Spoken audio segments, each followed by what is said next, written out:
Goeiemôre.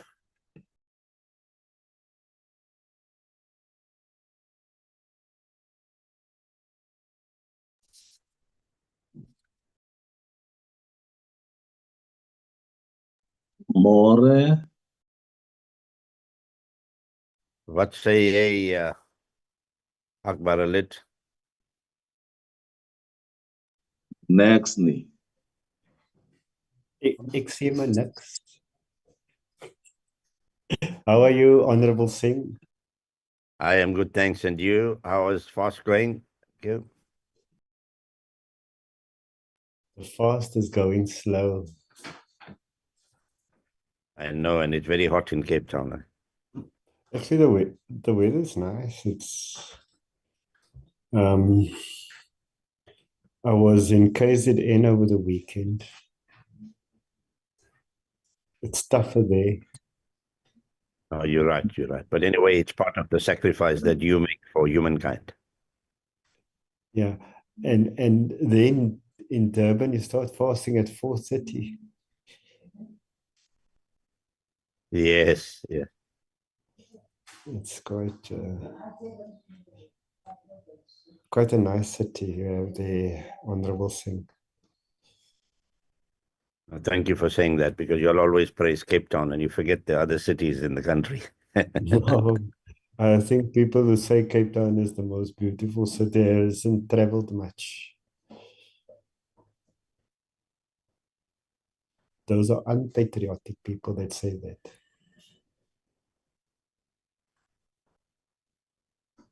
No comment.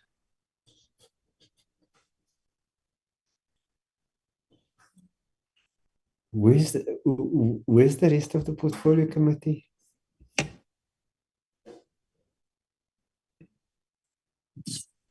Good morning, I'm present. Siyabonga Mkhize. You registering your presence to my commissar. I'm also present, commissar. Honorable, we haven't started. We're starting at 9:30. We're supposed to start at 9:30. Check with Tileka, It the says 9. the secretary of the group. Yes. It says 9:30. Honorable Gansho, yeah.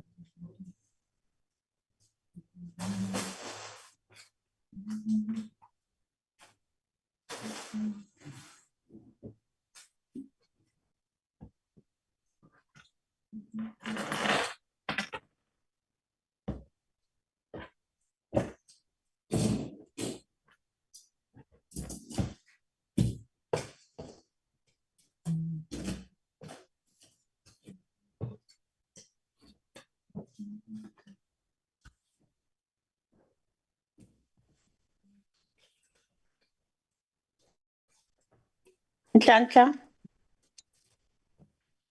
Nhlanhla? Good morning, Dr. Manag. Morning, how are you? I'm well, how are you? And good morning to members and colleagues. Yes, it's Morning. 9:30. Kindly assist by tracking Utileka and the chair. And they should be joining any moment. I think they are still finalizing a few things related to the delegation. Oh, They should okay. be joining. Okay. Siyabonga.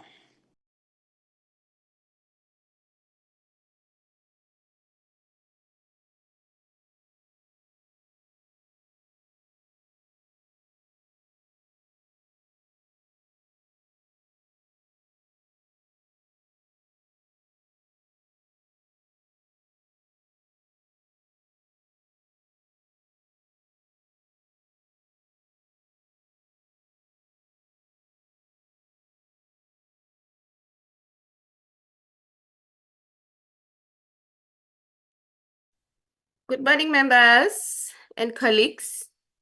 Recording in My progress. apologies for opening the meeting late. We have a bit of a challenge, but we'll be starting with the meeting very soon. Thank you.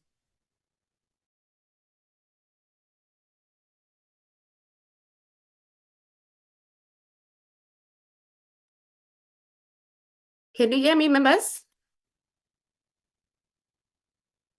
Good morning. Yes. Morning. Yes, we hear you. Hi, Oh, you Chinelo. heard me.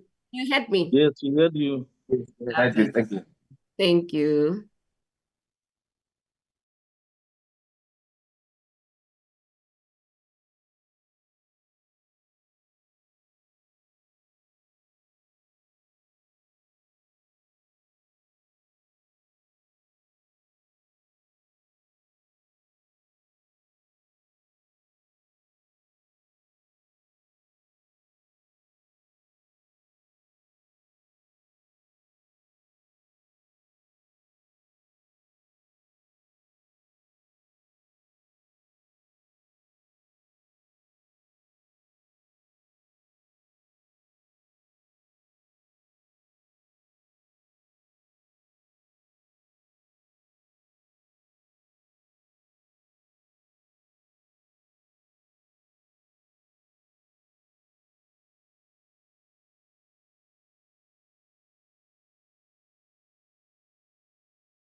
Good morning, members again.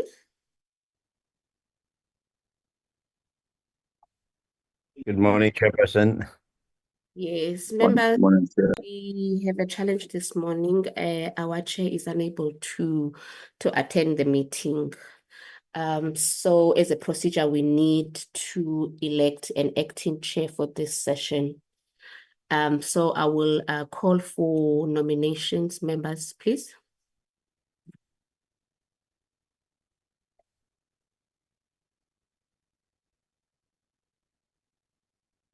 Honorable Makasi, I see your hand is up.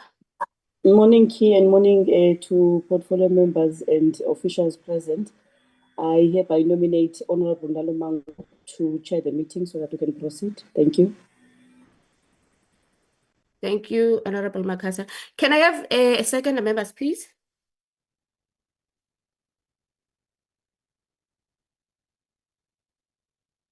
Honorable Peach? Yeah, Chair, I second the motion. Thank you. Thank you, Honorable Peach. Honorable Nalumango, good morning.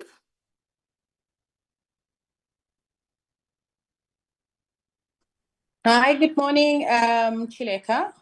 Do you accept the nomination? Yes, I as the do. acting chair? Lovely, lovely. Thank you and congratulations. So you may take over. Sorry about this. Over to you. Aleka, good Okay, morning. The process is you must ask for any further nominations. Thank you, Mr. Paulson. Members, any further nominations?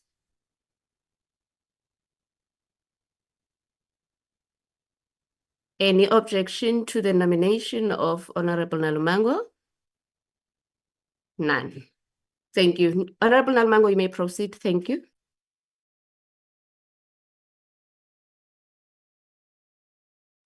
Okay, thank you so much, Chileka. Let me just first start by welcoming everyone in today's meeting. I just wanted to say that the chair have tendered her apology and unfortunately could not be here today. And I think when Chileka is going to deal with our apologies, it will then also be mentioned there.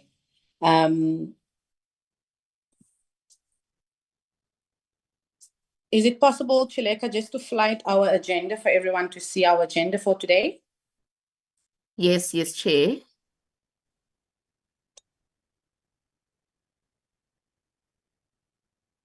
Can we all see my screen?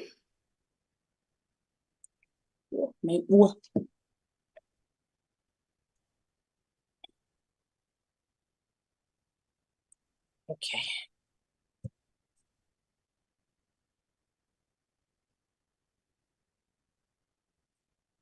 Okay, thank you so much, Chileka. The screen on my side is visible, and I hope it's visible. Thank you so much.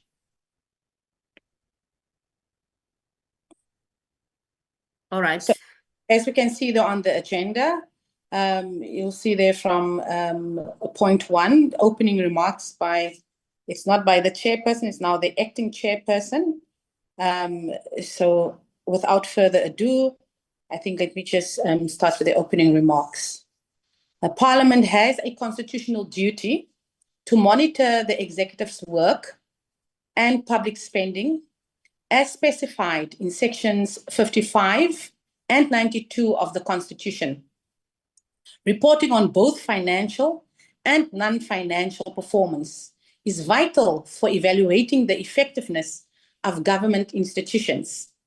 So while monitoring the implementation of audit action plans, expenditure and revenue play a key role in understanding the cost and efficiencies of programs and activities, non-financial information is equally crucial for measuring progress towards outcomes or impacts in the environmental sector.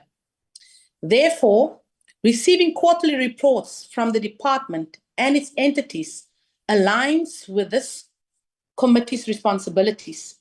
More importantly, it's essential to determine whether the citizens are receiving the services they deserve and if the department is achieving its intended outcomes. The department should support effective governance, alleviate poverty and unemployment, reduce inequality, promote inclusive economic development, and uphold citizens' rights to a healthy environment, free from pollution and ecological harm. In the environmental portfolio, the standard is achieving a minimum of 80% at the end of the financial year. So far, it seems like only iSimangaliso has attained an average of 80% for the first 6 months under review. We remain confident that there are catch-up plans to make up for the missed targets. Where there is underperformance, the committee needs to understand the root causes, assess the adequacy of human and financial management, and ensure that appropriate measures are being taken to safeguard the performance and economic stability of the entities. At a glance, the financial position of some entities is concerning and needs a turnaround. With these words, I welcome you all in the meeting.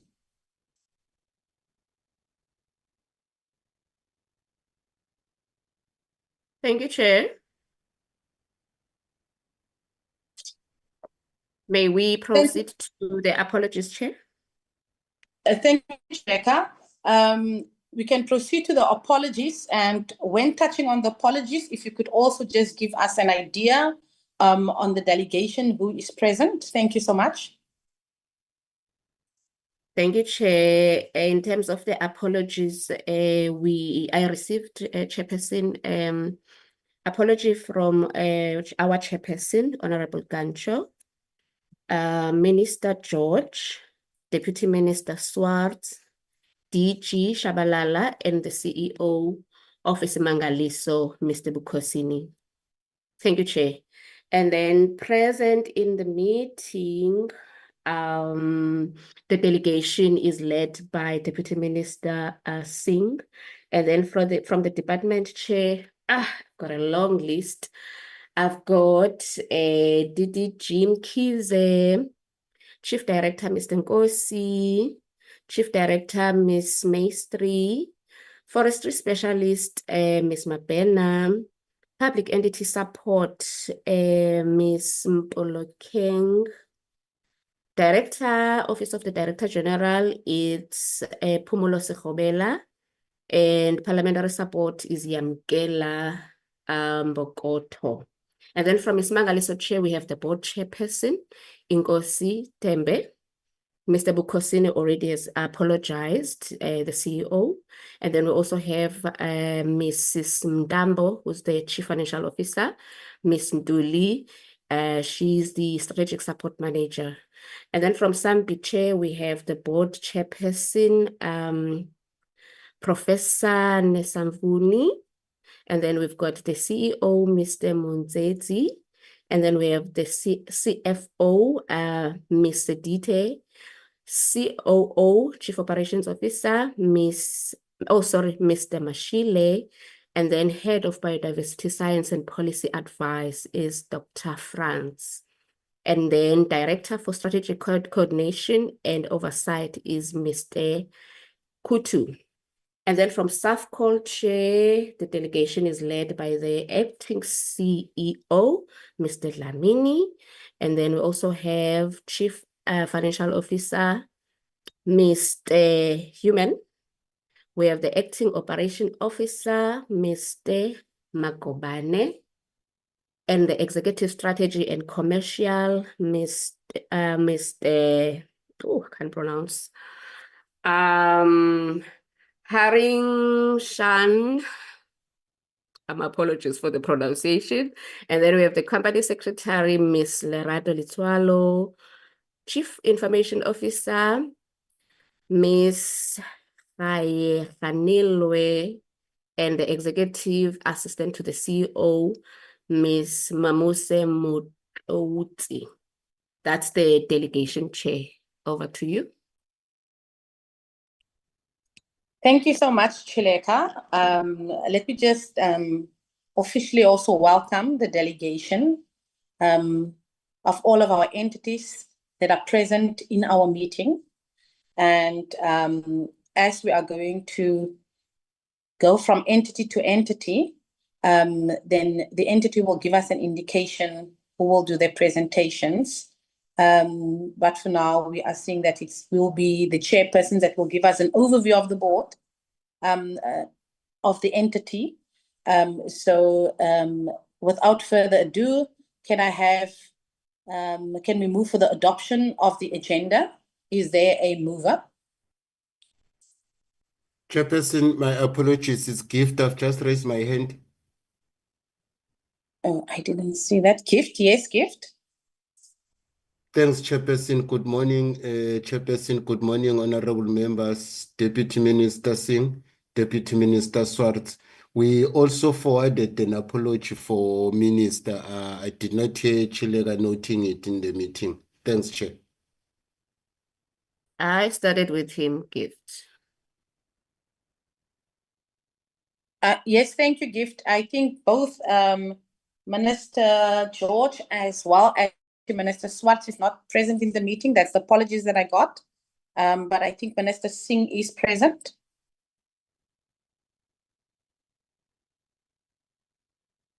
Can we? Thanks, no problem. Thanks. My apologies, Chilega. Sure.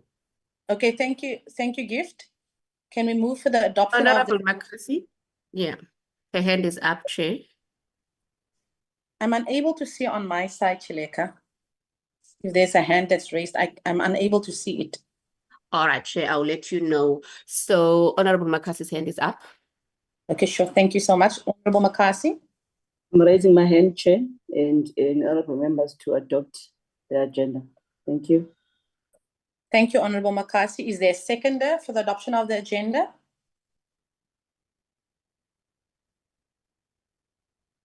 Dr. Manaka. Dr. Manaka, over to you. Thank you so much, Chair, and let me greet each one of you.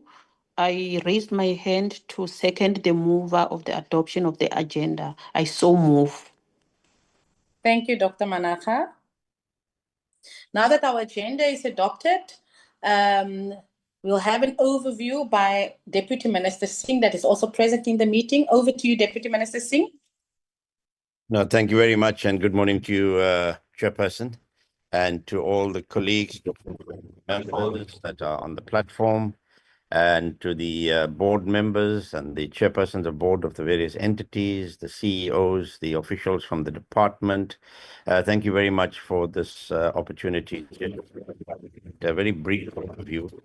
I won't take the time that has been allocated to me to save some time. But let me again emphasize the apology of Minister George, who is traveling back from iSimangaliso, and DM Swartz is preparing to travel to New York. So, Honorable Chairperson, and I appreciate the welcoming remarks that you made, particularly the issue of accountability and oversight by the Portfolio Committee on the executive and the department. As you would all be aware, I mean, this is looking backwards at 2 quarters that we have completed in September. And although it is going backwards, I think it's a good indicator of what's to happen in the future. So we as the executive have received presentations from these entities. We've thoroughly scrutinized them, and some of the observations that you made are the exact observations that we have made. But I think in the presentations, you will find that as they move towards the 3rd quarter, some of those reds that are reflected in the presentation will turn to green and would have been achieved by then. And all, if not all, would have been achieved in the 4th quarter, which is the quarter that we are in now. So, we appreciate this oversight by the Portfolio Committee. Now, your agenda, Honorable Chairperson, honorable members, we will be starting with SANBI, a presentation by SANBI, and the respective officials and board members are on the platform. SANBI is an old entity that I think all members are aware of. It falls directly under the auspices of the National Environment Management Biodiversity Act. And its main purpose is to provide leadership in biodiversity research, conservation, policy advice, and human capital development for the sector.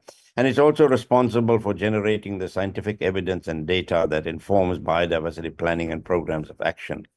So we are very proud of SANBI as an institute. In fact, when I was at COP recently, many of the delegates from other countries knew about SANBI and what it does, but you'll also find some red lines there, which I hope you will address as we move forward. Then, according to the agenda, it would seem that the next entity that you'll be looking at is iSimangaliso. iSimangaliso is also well known to members of this committee, and it has been within the DFFE stable for some time. It's a listed World Heritage Site, and we are proud of what iSimangaliso is doing, and in terms of the audits and also this kind of service delivery. Yes, there are some challenges which we at an executive level, and I think you as a portfolio committee on your recent visit would have got to know about, and we will address, I think, collectively. Then the last entity that you'll be looking at today is SAFCOL. Now, SAFCOL, Madam Chair and committee members, is new, relatively new in the environmental stable, Department of Environment stable. It was an entity that fell under the Department of Public Enterprises, and now that that department does not exist, it falls squarely with the mandate of the responsibility of the Department of Forestry, Fisheries and Environment, and in particular the Minister. A political responsibility for what happens in SAFCOL has been delegated to DM Swartz, and I know she's been hard at work trying to deal with some of the issues, and so has the Minister. Because a new board has to be appointed, and the minister is in the process of taking a memo to cabinet for the appointment of the new board. Some of you honorable members will recall that financial statements were submitted late by SAFCOL in the past, and there are various reasons why that happened. Some say, well, the Auditor General took a bit long, and it was an in-transit report. But whatever the reasons, they have now submitted those financial statements, and they fall squarely within the stable of the Minister and DFFE, and we will certainly have our eye on SAFCOL as we move forward. There have been interactions already with the old board, and we hope to continue those interactions moving forward. So, Madam Chair, honorable members, I wish you well in your deliberations. I will be listening in, and if there's anything else that you require me to answer on behalf of the executive, please ask, and I'll see what I can do. From the side of the department, DDG Mkhize, unfortunately, Chielaga, felt ill this morning, so she's not leading the department delegation. It will be Mr. Sydney Nkosi. Thank you very much, Honorable Chairperson.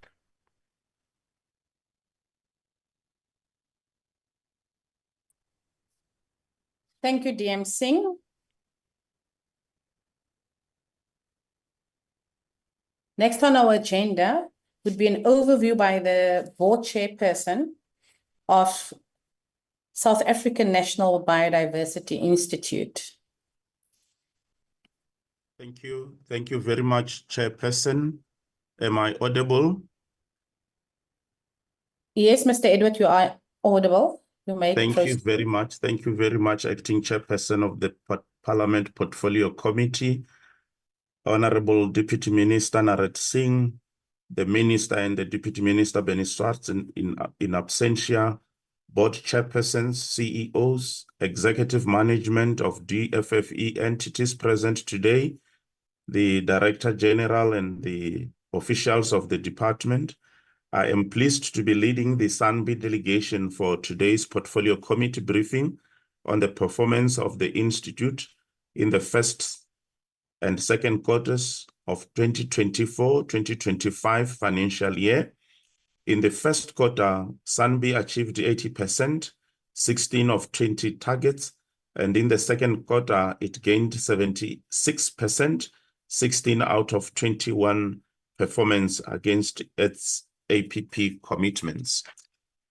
The SANBI board, which I represent here today, continues to provide oversight and guidance to the management team in accordance with the relevant legal prescripts governing the role conducts of the board, SANBI continues to work hard, innovatively, collaboratively to deliver on its mandate.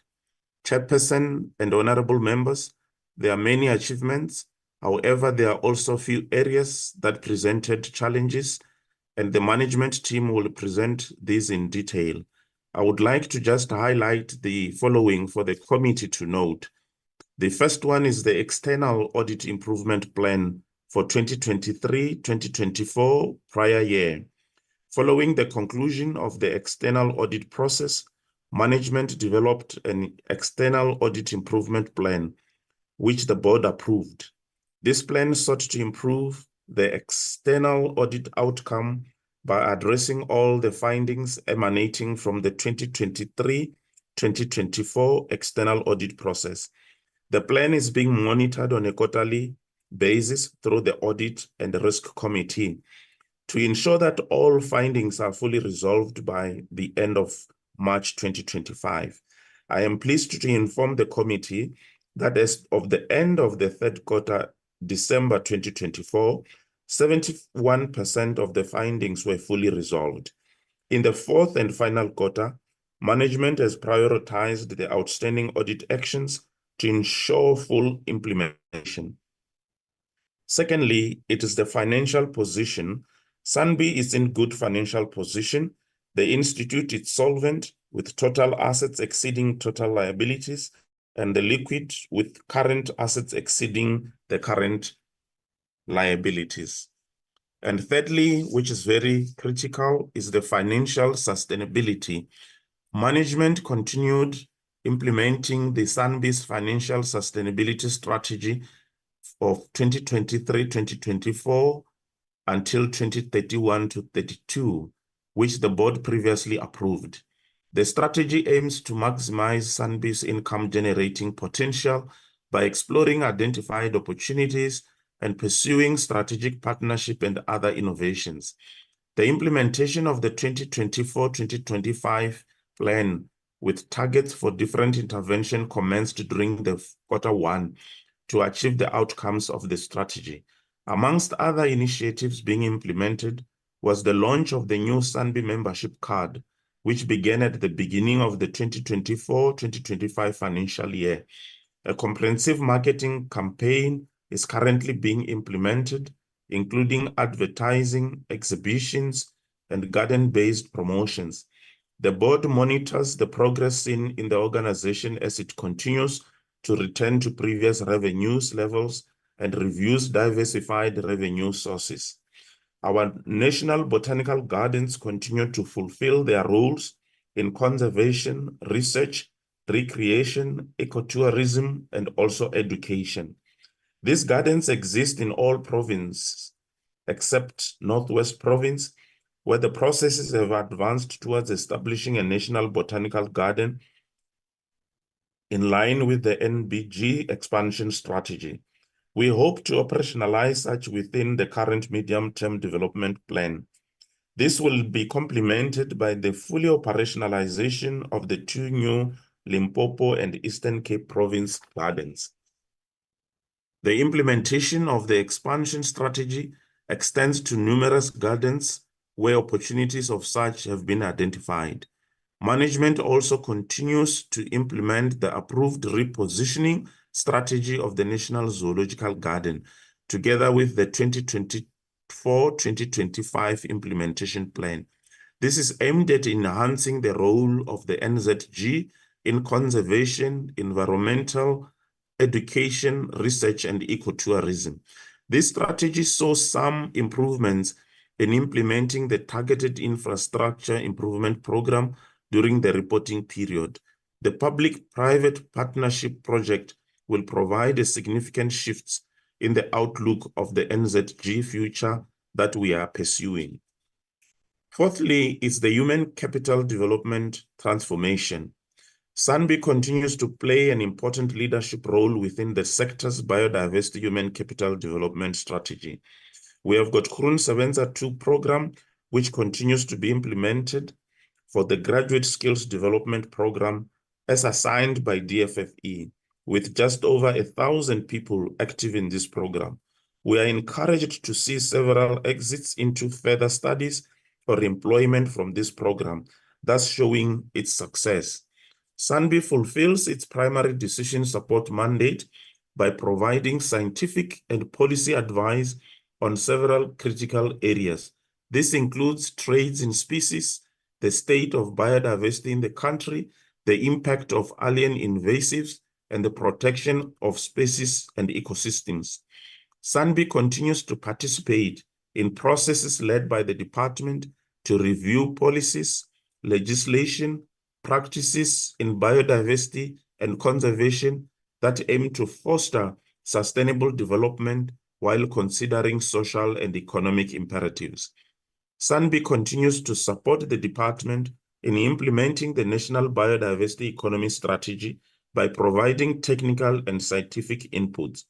SANBI continues also to play supporting and leading roles in several multilateral environmental agreements that aim to address key global crises of biodiversity loss, climate change, and land degradation.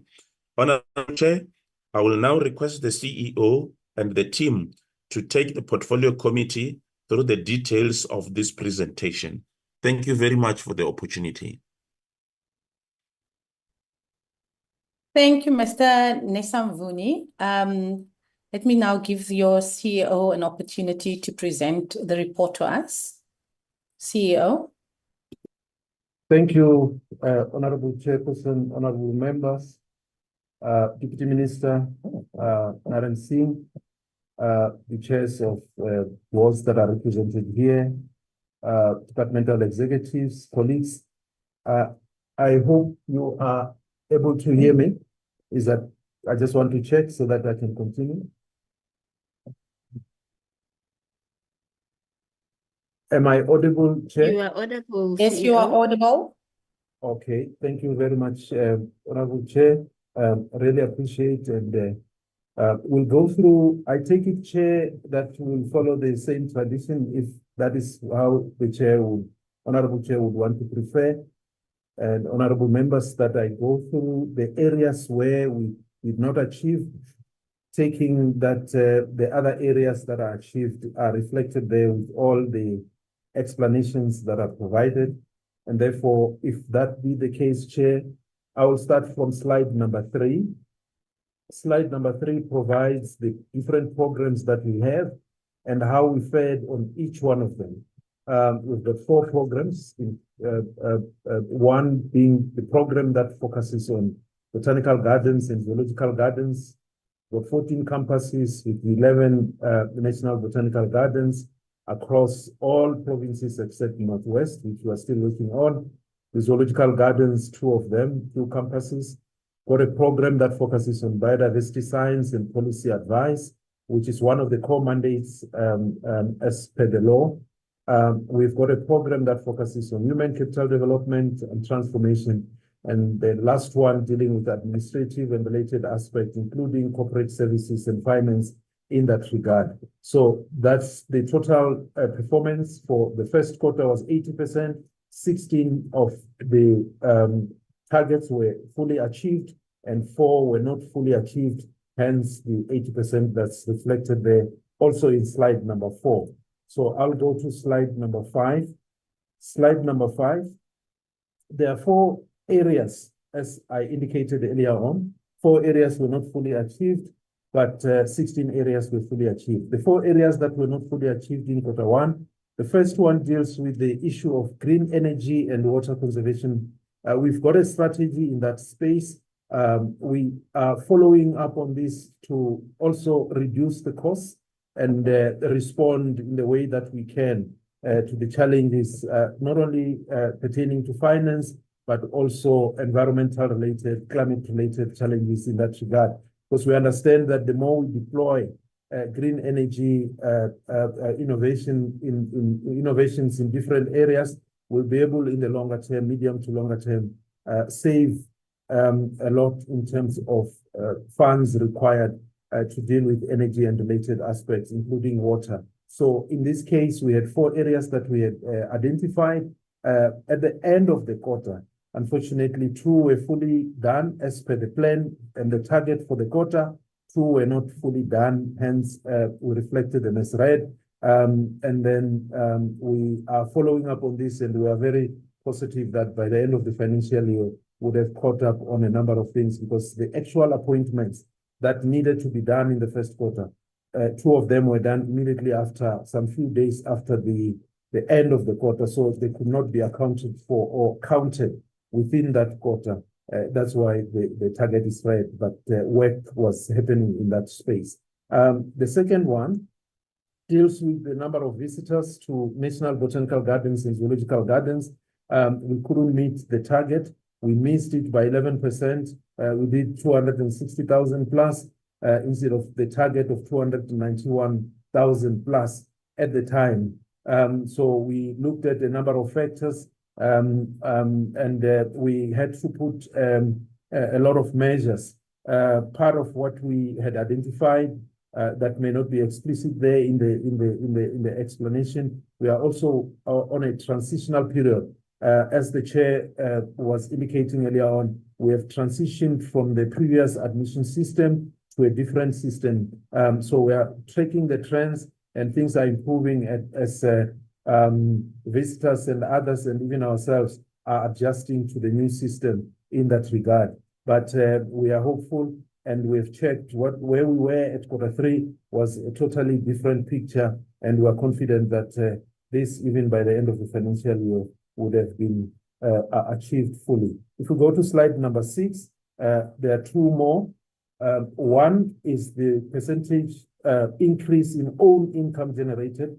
We've indicated to the portfolio committee previously that we track this because it's quite important in the sense that we are working on a 70-30 split, of which 30% will be own income generated within the organization, and the rest 70% coming through the fiscus.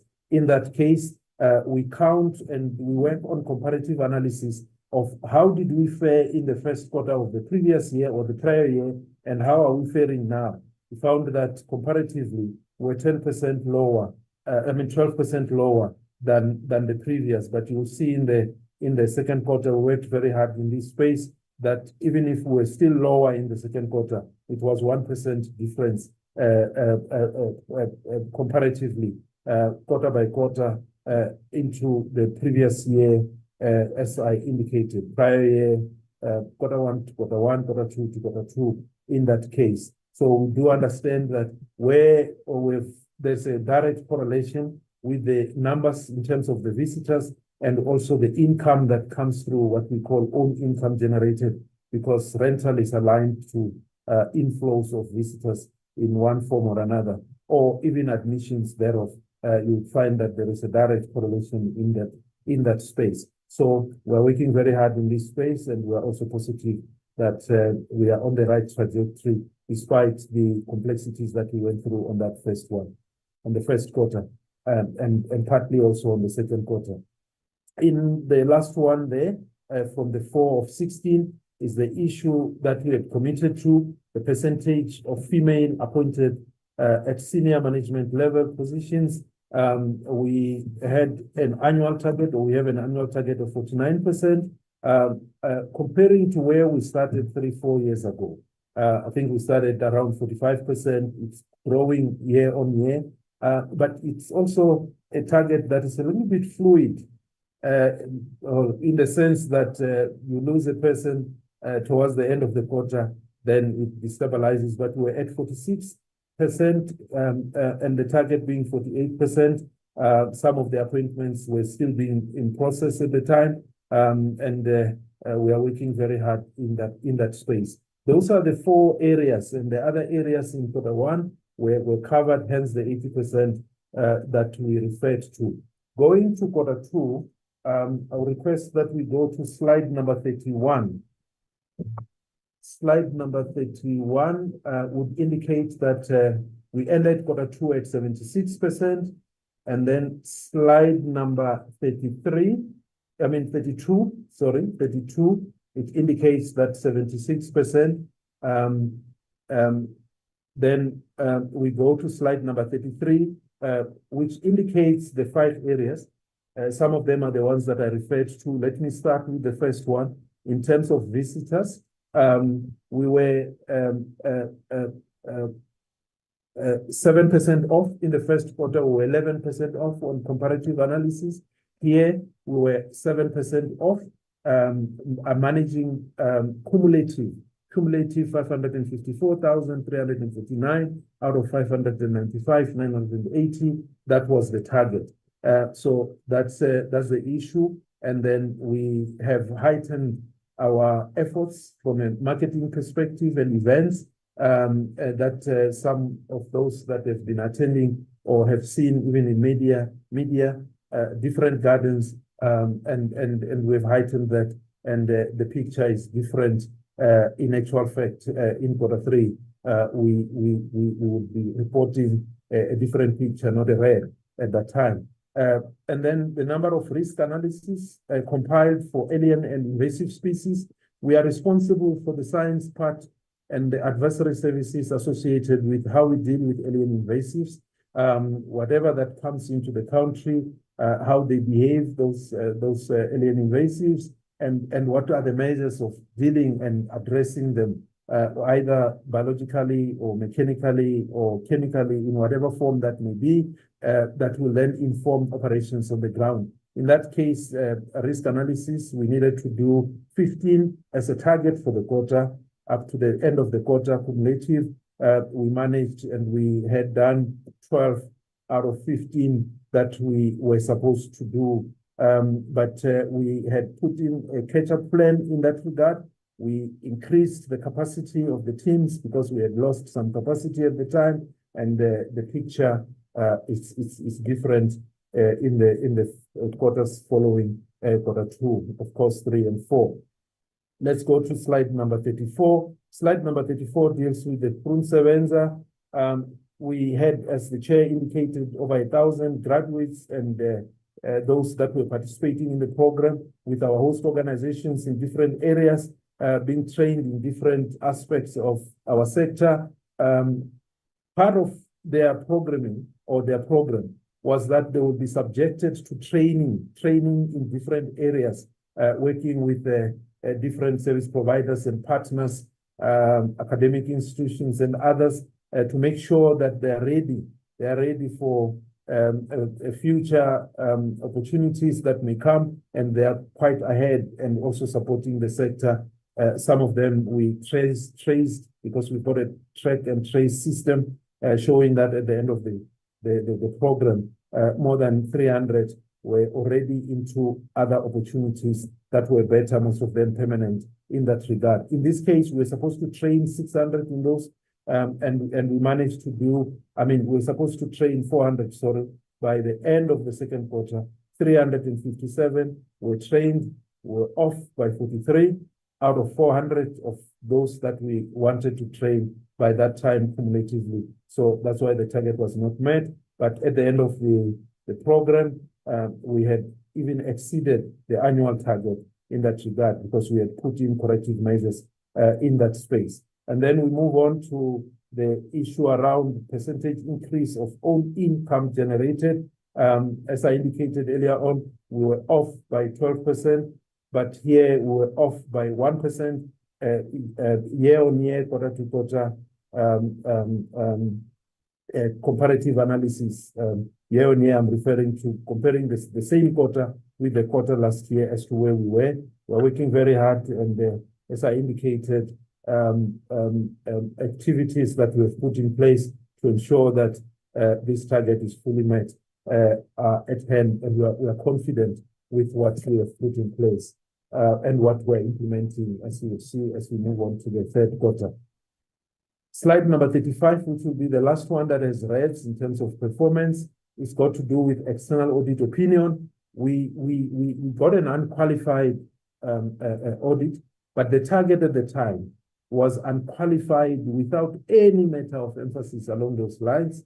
Of course, the adjustment does indicate unqualified external audit outcome, which at the end of the year then would be a true reflection of the aspects in that regard. So not that we were not qualified, we were unqualified. And also with the an assessed improvement as compared to the previous year in terms of the number of areas that were raised in that regard and other indices that we had to look at. But it had to be reflected in the manner that is reflected here. So those are the 5 areas for the second quarter, and we are working very, very hard to make sure that in terms of performance, quarter 3 and quarter 4 presents a different picture of improvement, and we would want to maintain as such. I would request the CFO, who is here, to take us, or the committee, through the financials for Q1 and Q2 in particular. CFO.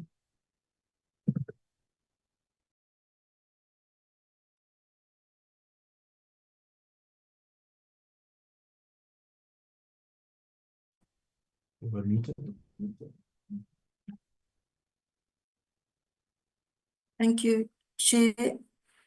Can I proceed, Honourable Chair? Yes, you may. Is it Msedite? You switch off the audio. Yes, you may, and you are audible as well. Thank you, Chair.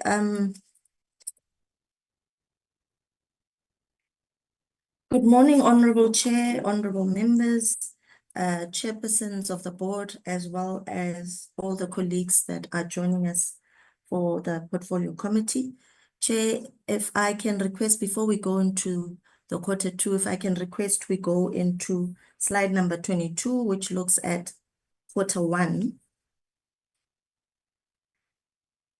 So just an overview there, Chair. What we are presenting is exactly what our chair has already alluded to.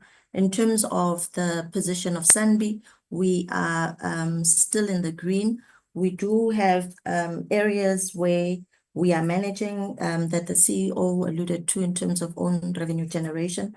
But what we do guard is just to make sure that our solvency and liquidity are solid. So in this quarter 1, what we are presenting, Honourable Chair, is that those are still in the green. You would see that we are presenting that in terms of solvency, our margins were above our liabilities by 702. And in terms of the liquidity as well, you would see that despite the complexities that were known at the time at quarter 1, we still managed to have the liquidity being addressed there. On the debtor side, because of the fact that there is a portion that we rely on from own revenue generation, we really make sure that we chase any amounts that is due to SANBI. And you would see that, Chair, we're also highlighting that however, whatever amounts were due to us, those have been recovered mainly from the restaurant tenants. Thank you, Chair. If we can then move to slide 55. Sorry, 50. 55, slide 50. Slide 50, Honourable Chairperson, we are now looking at quarter 2. And here we're just presenting the details of everything which is cumulative. And we're showing that in terms of revenue, you would note that we've got a 2% variance there. So which means there was a bit of a catch up in terms of the amounts that were due on the income side. You would see that in terms of the external funded there, we have exceeded the target, which is mainly the funds that we raise from international entities, and they assist us really in delivering the work of SANBI. Then when it comes to the expenditure side, we also had a variance of 2%. There was an over expenditure in relation to operational expenditure, but we have since curbed that down and aligned it to the budget for this current quarter. What we're also presenting, which is part of a financial revenue strategy, is the number of assets that we have commissioned and those that we have already put and opened as part of SANBI, and we talk about capital expenditures that have been transferred to SANBI. If we move to the next slide, it basically just depicts graphically what I've indicated and where we are in terms of MTF income, as well as talking to the expenditure in relation to non-expenditure. When we talk to the solvency on Q2, which is presented in slide 52, you would see, Honorable Chair, that the green is still there. We are still solvent in that our assets exceed our liability by a margin of 674. And then on the liquidity side, we also exceed our liabilities by 73. We've also taken the liberty of just indicating where we are in terms of the current assets. And there's just a slight decrease there. And also on the current liabilities, there is a slight decrease, and we're indicating where those are stemming from. We also thought to present to the committee in slide 53 what our cash outflows looked like. And you would see that in the prior year, because of the income that we had, there was a number of investments that were made, mainly in the infrastructure. We were sitting at 163 in this current quarter. Year on year, we are sitting at 26. And also, if you look at the net outflow in the current quarter, we're sitting at 144 versus where we were in the previous financial year with an outflow of 126. All in all, Chair, that's our presentation in terms of the financial position and how we have performed as an entity, Chair. I'll leave it at that. Thank you very much, Chair.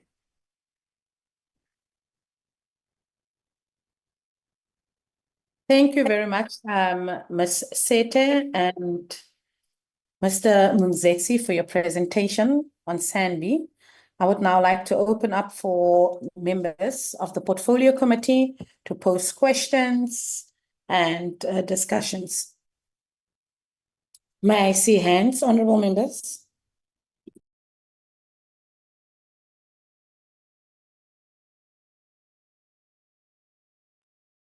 Chair, Mr. Paulson and Honorable Peach hands are up. Thank you, Chileka. And Okay. Dr. Managa, followed by Honorable Makaisi. Okay. In the following order, Mr. Paulson, followed by, pardon, followed by Honorable Peach, followed by Dr. Managa, and then followed by Honorable Makasi. In that following order. Thank you, Chair. Good morning, Chairperson. Good morning, colleagues. Thank you for the presentation. Chairperson, it's Nazir Paulson from the Economic Freedom Fighters. I have three short questions. The first one is, what is being done to expose learners from poorer communities to the National Botanical Gardens and the zoological parks? And also, in terms of the number of visitors indicated, are these all paying visitors, and or are only paying visitors recorded? Are the non-paying, like those from schools, are those also recorded? And the income that is indicated, is it for gate takings and rentals? And also, what other revenue option or revenue generation options are being explored? And then there was a 54 million rand by which operating expenditure was exceeded. And so operating expenditure is very broad, could be salaries, could be equipment. Could we have an understanding as to what this 54 million rand operating expenditure or excess in operating expenditure is for, please? Thank you very much, Chairperson. Honorable Peach. Thank you very much, Acting Chair. I'm a bit surprised. I think I've been covered on a couple of my questions by Honorable Paulson. Quite astute questions. I just have one further question. I just want to understand in the last slide,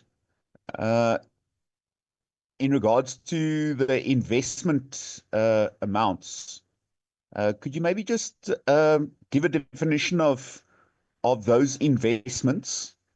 Are those monetary investments, or are they infrastructure investments? I just need to understand a little bit of context in that regard. Thank you very much, Acting Chair. Dr. Managa. Thank you so much, Acting Chair. The project Groensewenza, CEO, you'll agree with us that the employment of youth in the country is a challenge. You were having a target of about 600 youth to be trained, and then you seem to have been struggling initially, but at the end, you did reach the target and even exceeded. Does this mean, CEO, you can still do more than what you have done?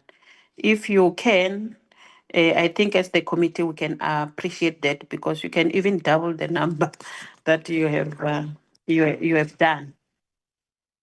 The issue of the visitor, you did indicate that you are working hard in order to increase the number of visitors that should visit the gardens.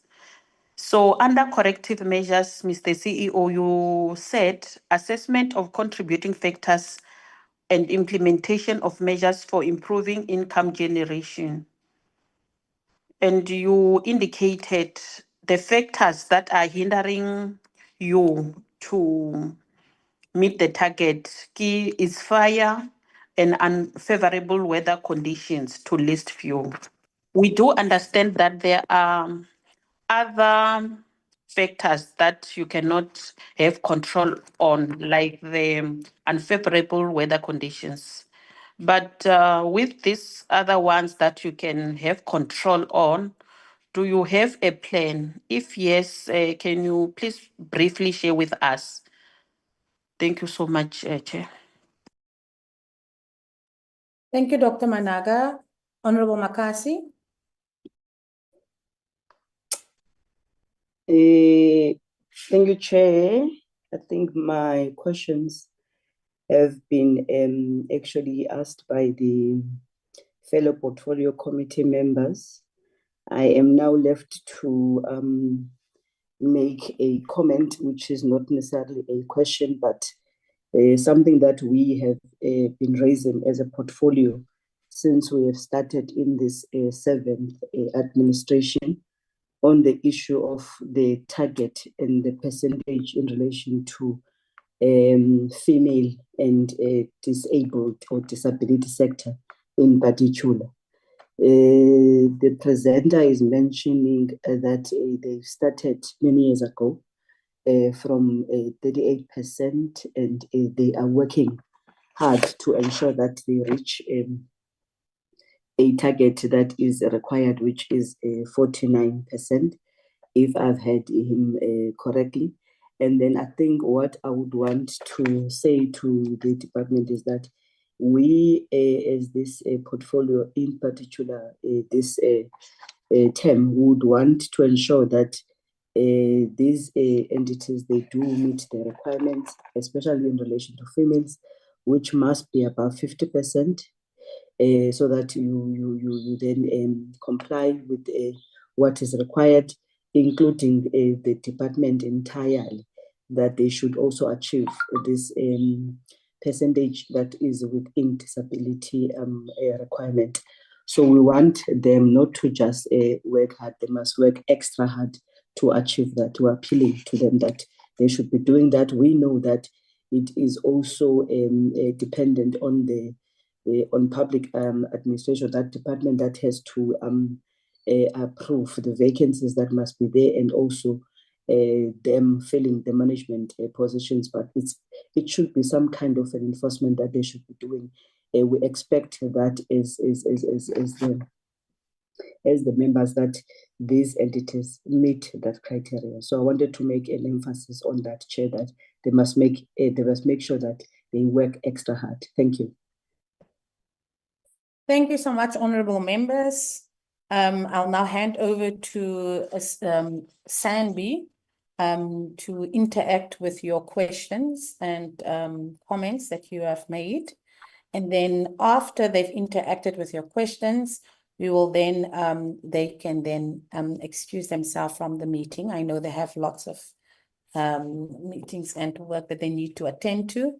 So it will happen with every entity that after the presentations, after interacting with the questions, then they may excuse themselves from the meeting. Over to the SANBI team. Thank you very much, Honorable Chair and Honorable members for the questions. We'll share, the CFO, the COO are here, but I'll talk to some few here. Honorable Paulson, you raised a question on the matter of the learners from poorer communities. I just want to indicate that all our botanical gardens is a standard design that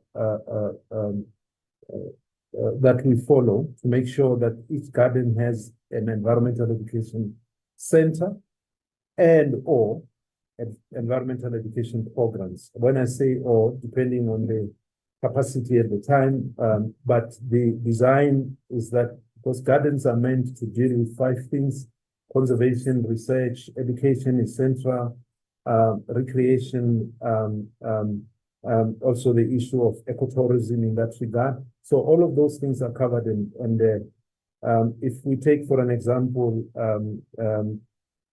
Kirstenbosch for an example, it does even have a bus that is funded by external sources that we managed to acquire. We would want a standard like that, and that bus goes up and down to support educational programs in that regard. So there is a process of making sure that either educators or learners themselves, when they come, they are accounted for differently. I think there was another question that was also asking as to whether the counting of the visitors and general visitors and the numbers are the same or not. We count the learners and other people that are in there for educational purposes differently from the visitors that are coming for other activities. So that is differentiated, and there is a system that is well established in that regard. So whether you're in Limpopo or in Eastern Cape, in KZN, there are groups that are coming in specifically for educational purposes and are taken care of as such, and it's open. And we are trying to make sure that we get a third party for other areas as well to support us. We want Kids in Garden program, similar to Kids in Parks program of some parks, having a partner in that regard, which we haven't as yet won, but we are working hard. But we do have people that take care of them. We've got programs even for educators. We are participating in curriculum designs and many other activities of curriculum support in that manner, including groups that come in one form or another as environmental or biodiversity related groups. CFO will talk to the revenue options a bit later, and also deal with other aspects of investments and infrastructure. But suffice to say that we are in the business that is supported by products and services that we offer. The 70-30 split that I spoke about is that 70% comes from the fiscals currently, around 30% is own income that is generated through all these activities that we were reporting on here. In that case, therefore, to have that sustained, there should always be a lot of investments in infrastructure, not only new infrastructure, but also maintenance of what we have, because a slight challenge in that space also affects our reputation, it affects visitors, and that spiral effect. On Prune Sevenza, I think Dr. Manada raised that. It's true that we have, towards the end of the year, we'll report that we have trained more than 610. on a target of 600. We are counting training events or training models that they've been and the measure in this case is that there should also be training that is recognized from a training definition. But this 1,200 or so that we had across the board, they are assigned mentors on a daily basis. They are on training anyway.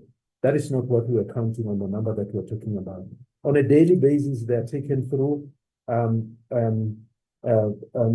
every single day by those that are supporting them as their mentors. They are shown how to operate in different areas. If they are working with people that are dealing with geographical information system, we have given them even the tools, the laptops, to be able to operate like any other person, so that they are quite ahead. So we did well in that space, and there are other things that we didn't record because they didn't qualify what we could call training that can also stand the scrutiny of the AG in terms of how training is qualified.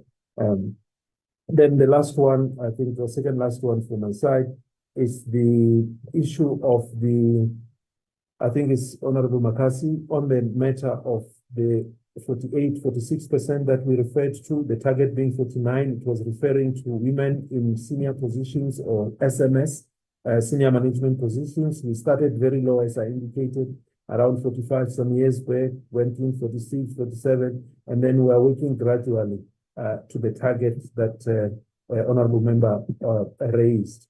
In that case, we think and we are convinced that we are on the right path. It does happen like it happened previously, that 2 days or a week or whatever number of days before the end of the quarter or end of the year, you lose two into other positions. Some go to take positions in the UN system or anywhere else. And when they do that, it takes 2 months, 3 months to recruit.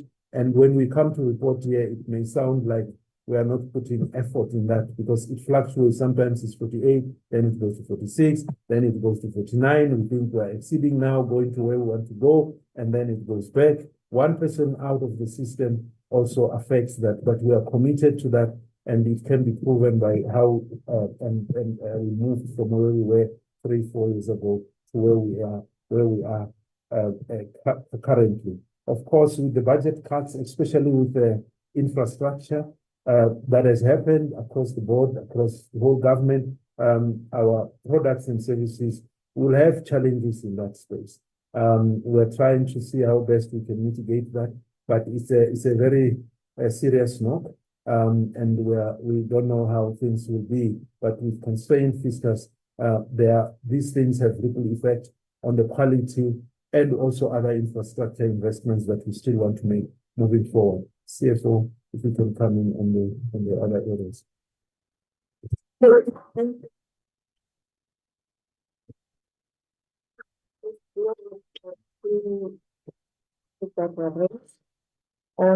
Revenue generation, we have a number.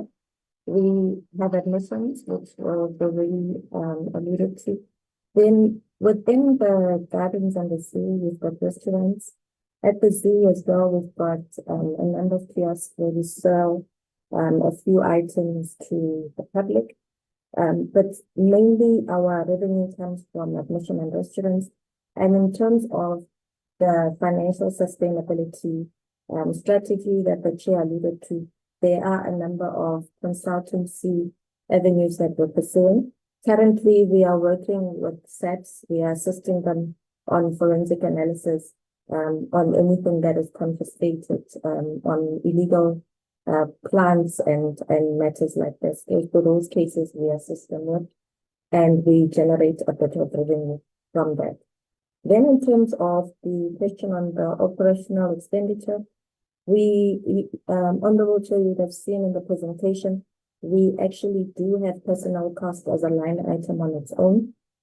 What we classify as operational expenditure is our garden operations, our zoo operations, and other operations that we have. The over expenditure in this case was due to the ICT that we had to put in. So we are in the process of just stabilizing that area.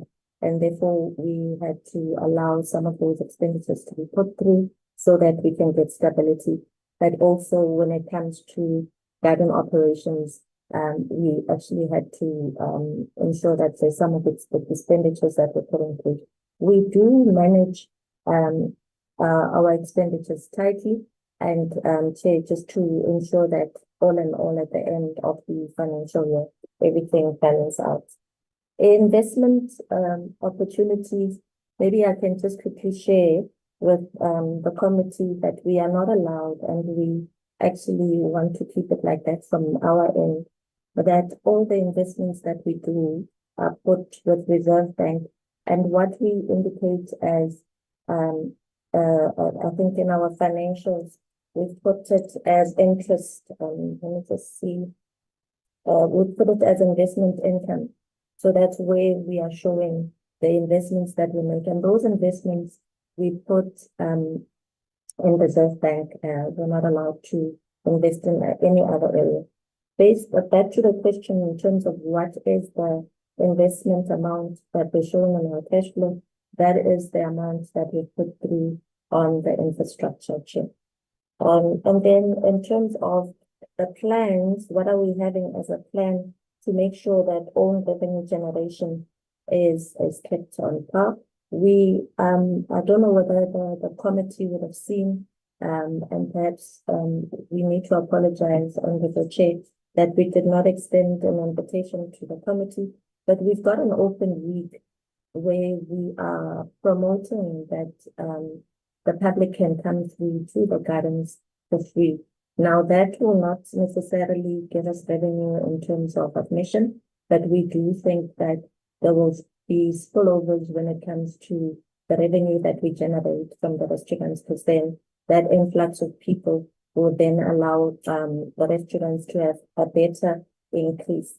We're also looking at other marketing avenues at the zoo and at the gardens so that we can reach the target for revenue generation. Thank you very much.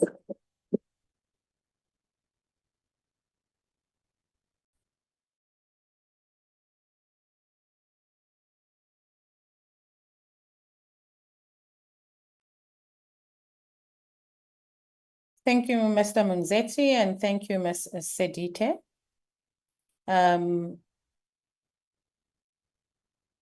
Let me just find out from honorable members if there are any follow-up questions and whether their questions have been sufficiently answered. Honorable members.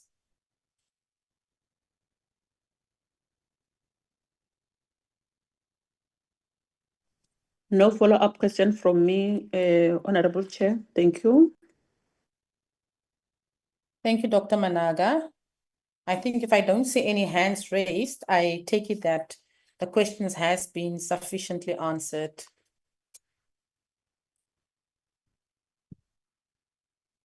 The SANBI team may now excuse themselves from the meeting. Thank you, Honorable Chair, honorable members. Thank you.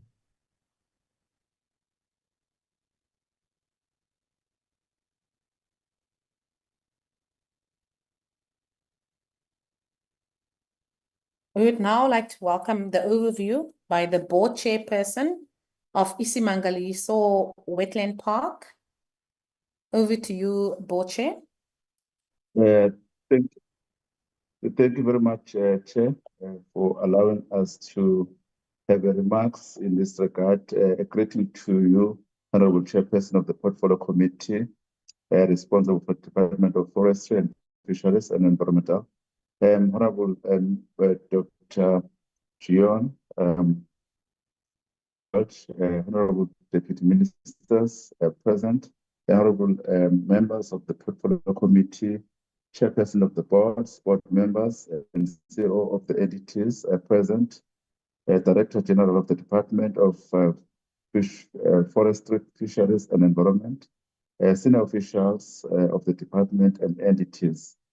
May I first apologize for our CEO not to be present in the meeting and our strategic manager, Lungi Todi. We only have CFO that it will take the position of our CEO to the entity of Wetland Park Authority. I would like to the committee for the opportunity to share our progress, achievements, the strategic planning and the annual performance plan, as well as the program that iSimangaliso Wetland Park Authority is implementing, aligned with the 7th administration and the government priorities. 2024, our entity has worked tirelessly to deliver all its mandate, and I'm proud to report on the significant strides we have made. I am honored to present the organizational performance for the first and second quarter of the financial year 2024-25 for iSimangaliso Wetland Park Authority as per the Portfolio Committee program. During the first quarter of the 2024-25 financial year, the entity had planned for 2023 output indicators, and 19 of those output, which translated to 83% of the organizational performance. During the second quarter of the 2024-25 financial year, the entity had planned for 2024 output indicators, and 20 of those output indicators were achieved, which translate to 83% of the organizational performance. At this point in time, Chairperson, I would like to hand over to our CFO to give more details on the that we need to share as the iSimangaliso Wetland Park Authority. Over to you through our Chairperson. Thank you so much, Davazita, for the opportunity on air. Thank you so much, Chairperson, Honorable Chairperson of the Portfolio Committee, Honorable Deputy Minister Naren Singh, Honorable Portfolio members of the Portfolio Committee, the delegation led by Mr. Nkosi from the department, the chairpersons of the board. I think we're left with SAFCOL now, and the board members, representative here, and the CEO of SAFCOL as well. It is an honor to present iSimangaliso Wetland Park Authority, the 2024 first quarter and first quarter and the second quarter of the performance report, including financial report. iSimangaliso is an entity that stands as a beacon and has made a significant strides in fulfilling its mandate of conservation, sustainable tourism, and socio-economic upliftment and community empowerment. As the chairperson has already indicated, chairperson of the board has indicated that in the first quarter of 2024-2025, we had planned for 23 output indicators. Of the 23, we were able to achieve 19, and of those which led or translated to 83% of the organizational performance. And during the second quarter as well, we had 24 output indicators, and of the 24, we were able to achieve 20 of those, which translated to 83%. iSimangaliso key achievement include expansion of protected areas and implementation of community-based projects such as your EPW programs. I believe when the portfolio committee members will remember when we did a site visit, those 12 that we were able to meet on our way to Charters Creek, those part of the community-based project that we do, and increase in ecotourism activities. In biodiversity conservation, the entity continues to play a critical role in protecting the park unique ecosystem, restoring of its habitat, establishing research and monitoring programs. And in terms of the tourism growth, the park has enhanced its tourism offering. And as I indicated earlier, that we went with the portfolio committee members in one of our tourism offering products, which is Charters Creek, which will be advertising before the end of this month through PPP program that we are working or in commercialization as part of our commercialization project. So with that, we are also making a giant strand in attracting both domestic and international visitors through strategic infrastructure investments and partnership. I think when maybe some of the portfolio committee members in our departure or Tambo, they've seen iSimangaliso board where we are showcasing our marketing and attracting those international or local domestic visitors to visit our park as part of our marketing strategy. iSimangaliso remain committed ensuring that all local communities benefit from the park success with various skills development program, job creation, and support for small and mid and micro enterprises. And we are making significant progress in our infrastructure and access improvement by upgrading our facilities, road, and visitors infrastructure, ensuring unique experience for tourists while they maintaining ecologically integrity. And in the slide that we have is the one that I've indicated with that we are currently sitting at 83%. If we just now, I'm gonna be looking at the areas where we're not able to meet our target. If we can go to slide 13, which is our first in Q1, where we're not able to meet our first target. Maybe I must also indicate to the portfolio committee members that for Q1 and Q2, we had a challenge or complexities, as the minister will say, is that with those 2 quarters, we had a bit delay on where National Treasury had to approve the appropriation bill. That meant for us, there are some of the activities that we could not continue implementing. Such one of them is we had planned to do a digitization of our business system where we're moving all our things to the cloud backup.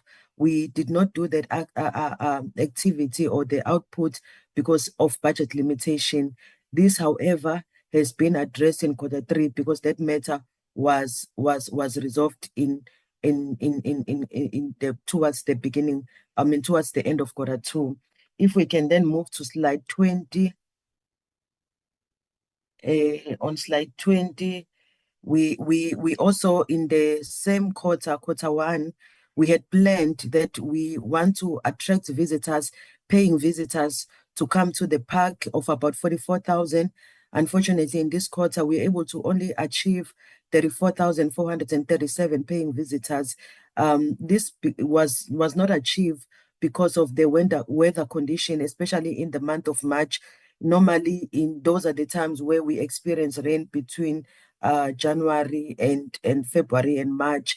But that's basically one of the reasons that people could not plan to come at the beginning of the quarter. So, but however, as I've indicated, with aggressive marketing, we in Q3 we're able to achieve what we could not achieve in Q1 and Q2. And then part of the reason why we want to attract the visitors is that we want to increase our revenue, the park revenue that we generate through gate takings. So as indicated, because of unable to achieve the increase or the number of paying visitors, we're short of our revenue. The expected revenue was about 5.3 million, and we're only able to do 5 million because of those weather conditions. If we can go to slide 32, the last target that we are not able to achieve is indicated that part of our programs is that we do recruit Sebenzas, and because of the appropriation bill that was not approved but on time, which was later approved by Parliament on the 31st of July, it meant that we will not be able to recruit all the 200 that we had planned.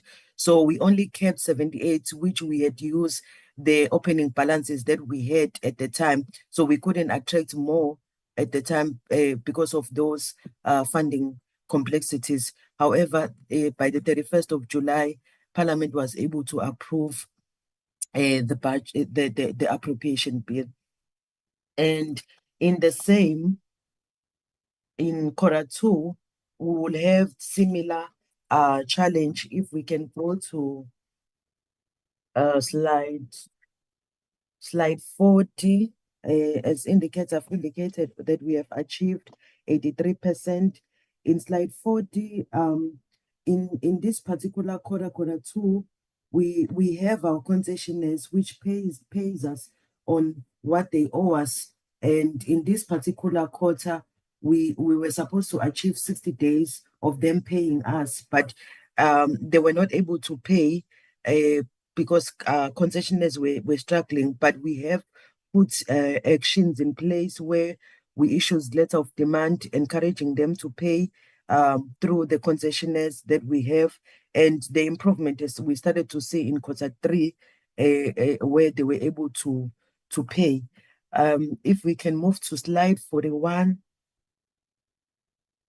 Okay, in slide 41, part of our target is that we want to skill our workforce, and part of the plan through the skills plan is that we had planned that of the 100% that we want to train towards the end of the year, we need about 30% for this quarter.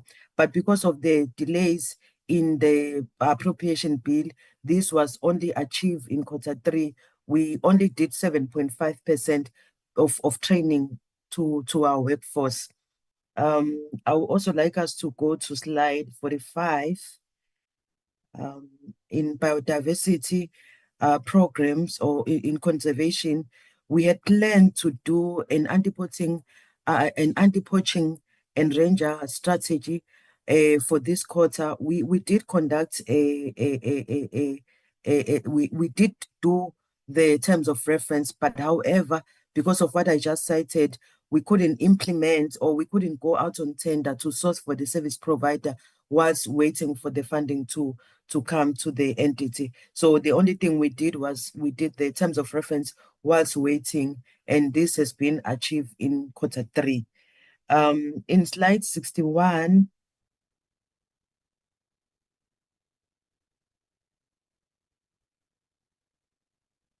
it's a same discussion that I just had with as a result of 200 Kroonsebenza's recruited and deployed in the entity. We were only able to, in the first quarter, we had 78, and then 5 of them pulled out. So we had 73. Most of them, they pulled out because they got opportunities in other areas, but we couldn't close the gap whilst we were waiting for the funding. And this, however, was resolved in quarter three. We now have all the 200 interns recruited and deployed in the park. I would now like to move to the next slide on finances, on financial reports. If we can go to a slide where I will have slides, let me see, slide 69. Slide 69, thank you.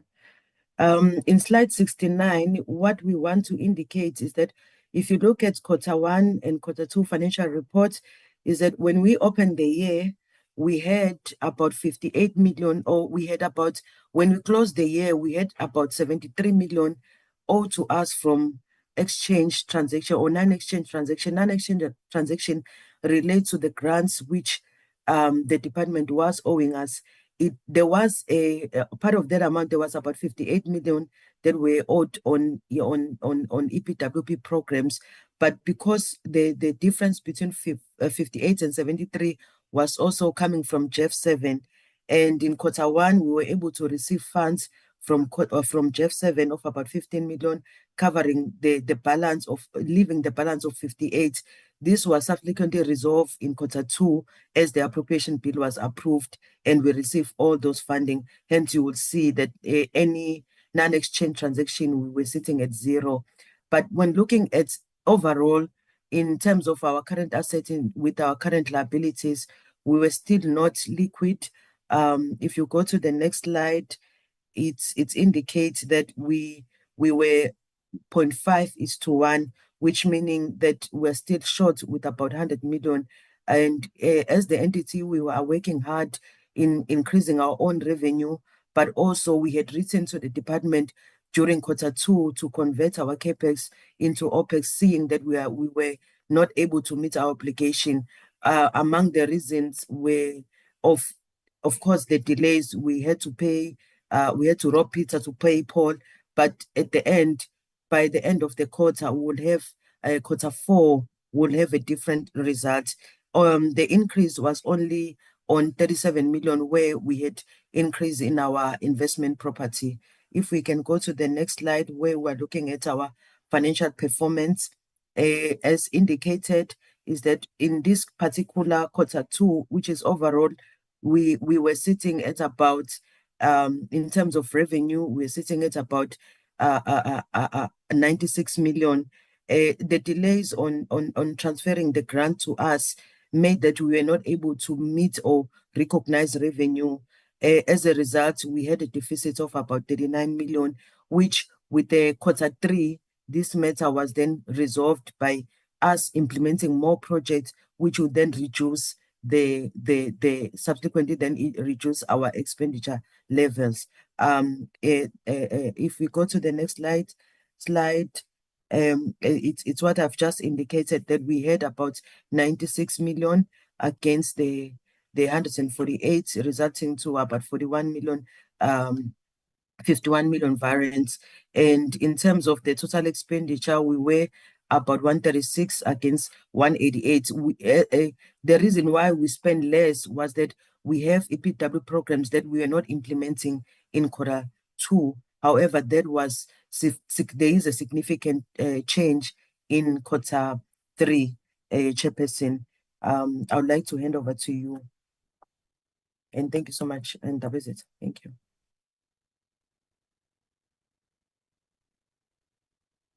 Thank you, Ms. Mtambo and Ms. Tembe for your overview and presentation of the iSimangaliso report. I would just like now to give members of the portfolio an opportunity to pose questions, and if there's any comments they would like to also make, to do so now. Can I have an indication from members?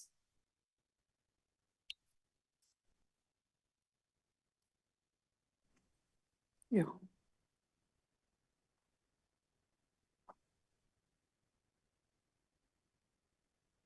Honorable Paulson, Honorable Manatha, Honorable Mkize, Honorable Makasi. Those are the four hands, Chair. Thank you, Chileka. Honorable Paulson, followed by Honorable Mkize, followed by Dr. Managa, then followed by Honorable Makasi. In that following order, Honorable Paulson. Thank you very much, Chairperson. Chairperson, I just want to know, in terms of the history at iSimangaliso, has there been any expenses that were incurred that wasn't budgeted for to clear that estuary? Thank you very much, Chairperson. Thank you, Honorable Paulson. Dr. Managa. Yes, thank you so much, Chair. iSimangaliso, Chairperson, is primarily generating the revenue through gate collection fees.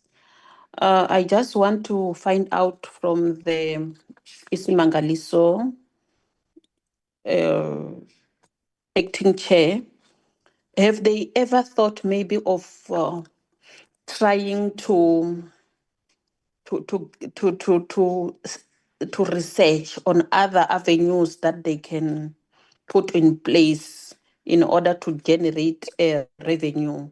For example, when you visit Kruger National Park, for example, you will find that they're having their own accommodation. They do have their own restaurants inside the parks. So do they ever have thought of other avenues?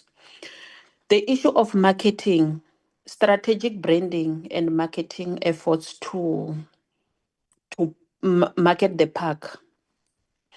They do have a board at the airports. Yes, I've seen one. So I want to understand how many people are. Am I still audible? There's a noise. Chair? Yes, you are audible. Dr. Managa, you may continue. Yes. The issue of the issue of marketing. We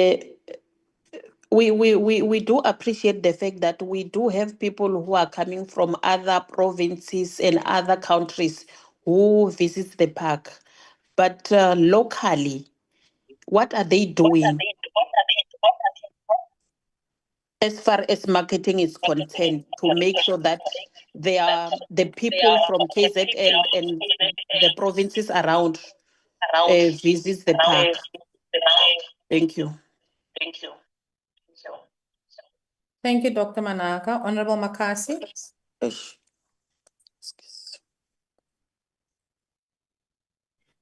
Thank you, Chairperson. I welcome the report that has been presented. And I think to align myself with the question that has been asked by Dr. Managa, I would want to be also specific on the revenue that the park generates. I think in one of the slides, it is shown there that they are generating more than 5 million, if I'm reading the figures correctly. Don't want to sound like somebody who was reading the figures wrong because of the many digits that are there.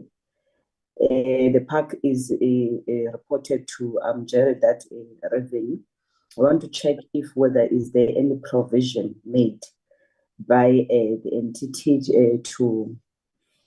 for emergencies that might occur as a result of natural disasters, and that which alternative revenue schemes are they looking into as proposed into the report.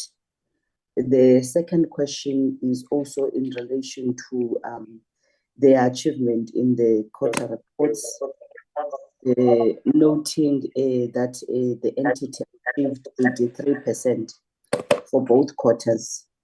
Could it be of significance that at some level of stagnation on progress made, or are they planning to increase their performance? Because it can't be for both terms that they are staggered and standing at 83%. Thank you, Chair. Thank you, Honorable Makasi. Honorable Kumalo. Thank you very much.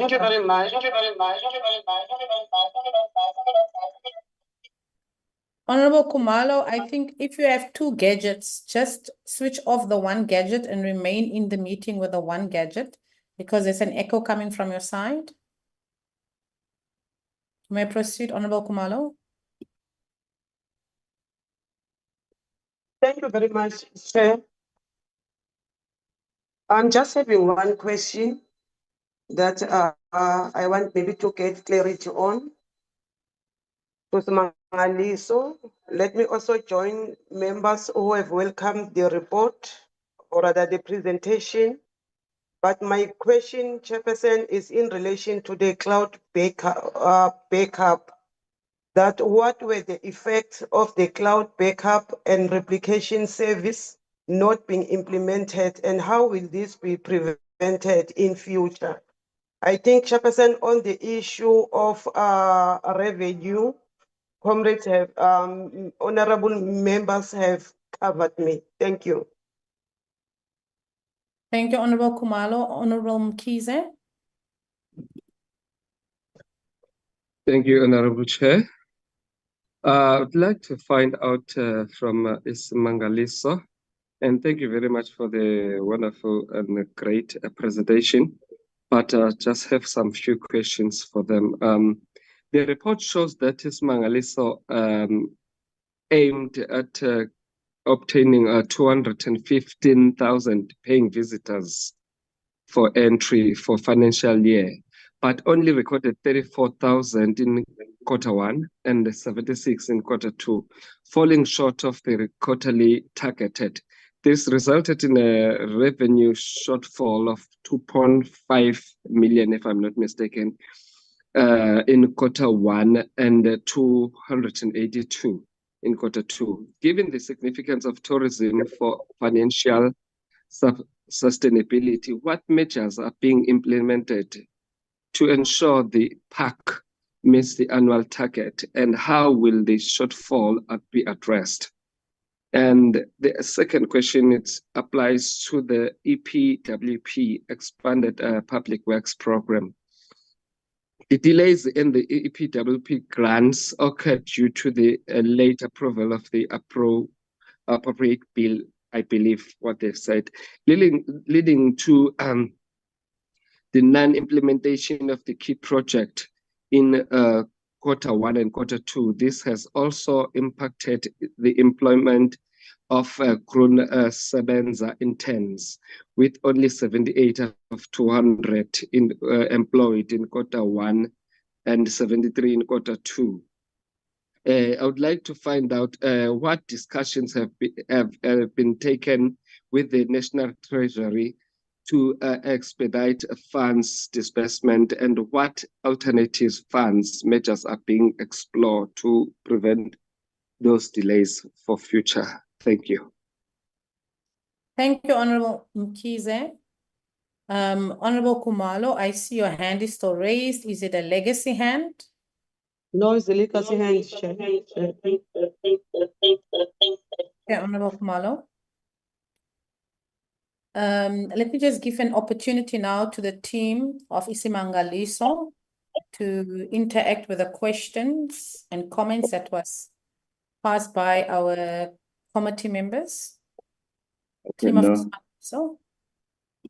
Thank you very much, Chairperson. Thank you very much, honorable members, for the question that you have asked. We have noted all the questions. I'll then try to give more clarity on the similarities question, that particularly on the revenue generation and the marketing point of view, that you wanted to know whether the organization have actually have any strategy in terms of the marketing. In terms of the marketing, I think we all know that we are still battling from the COVID-19, particularly to have our global guests to come to our park, but we are slowly recovering from that. There is a very good numbers that showing that we are indeed improving into that.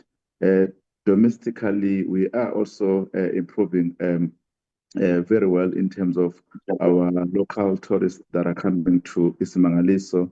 I think our CFO should elaborate more in that regard in terms of the numbers, that how are we improving in that regard.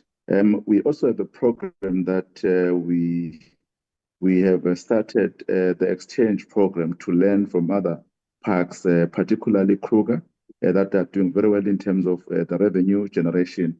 We had a very fascinating program at the beginning of this year. We will try our level best to make sure that we embark on that program, in particularly to make sure that the revenue generation, it is actually going to increase in our park. I think most of the questions that have been asked by the honorable members, I'll let our CFO to deal with it, because they are more administrative. Thank you, Chairperson. I will then let our CFO to elaborate more to those questions that have been asked by the honorable members. Thank you. Thank you, Chairperson. Thank you, Ndabezeta. For the first question from Honorable Paulson, which was asking, are there any expenses that were incurred to clear the estuary? At this point, Honorable Paulson, we haven't incurred any expense. The mouth opened by itself at this point, and we had started with the process, but we didn't finalize it because we're still waiting for the process of approving the basic assessment. So we haven't incurred any expenditure in that regard. And then Honorable Dr. Mananga, iSimangaliso, with regards to the revenue, iSimangaliso did, as Ndabezeta has mentioned, that it's not only it's not only gate takings that at this point we are collecting from gate takings, but we are also learning from other entities. As a result, we develop a financial sustainability plan, and the entity also develop a commercialization strategy to see how we can further increase or enhance our revenue. By that, we have come up with the commercialization strategy by saying of all the assets that we own, such as your assets in Cape Vital, accommodation, your Charters Creek, especially, I think the one that is of significance that committee members, portfolio members were able to see was Charters Creek, which we are saying by it, we will give it to the concessionaire to run it and give us a specific amount or concessionaire fees. We have in the nutshell, in the next 5 years, using that strategy, we have seen that we can come up with about 52 million. Sorry, Chairperson, I think there's an echo. Honorable Khumalo, is it possible just to mute yourself, mute your gadget, please? You may proceed. Thank you, Chairperson.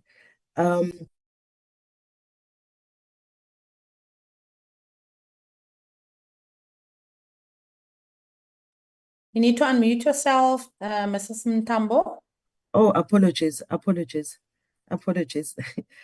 So I was answering Honorable Dosamananga to say that yes, we take a revenue from gate takings and other avenues is that we are putting in place. We are implementing our commercialization strategy.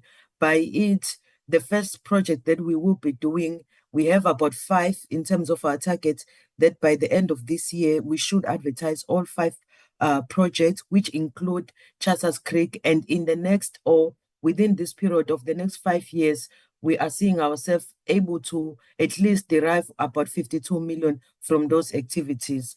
And there are existing contracts which we are working on, which we will be giving us about 500,000 starting from the end of March. So we are working on this, which were existing, but were held by Ezemvelo. So we're now taking those up because they were supposed to be paid to us. So those, I think it also addresses the Honorable Marcus's point. What are the additional schemes we are putting into place? So one of the key one is our commercialization strategy. In terms of the marketing, yes, we have started with putting the board in the OR Tambo, but on and above that, we are advertising ourselves on social media platforms. We are putting ourselves on one of the current one that we are working on is the Better Way. In one of the sports, we want to appear there as people are watching soccer. We want people to see iSimangaliso coming up. So we will be robust in terms of having ourselves on TV, on all social media platforms. So we are working on that. We have a marketing strategy in place. Honorable Khumalo, what are the implications? Okay, maybe let me go back to Honorable Makasa's question that we are seen as being stagnant in terms of getting 83%. I think that was just a coincidence because the number of targets were not the same. In the first quarter, it was 19 of 23, and in the second quarter it was 20 out of 24. So it was not a matter of being stagnant, it was just a coincidence that it became 83%. However, in our third quarter going to fourth quarter, we are working hard to achieve 100% as we normally do. But of course, with the challenges that we faced or complexities that we faced, we had to get to those position of 83%.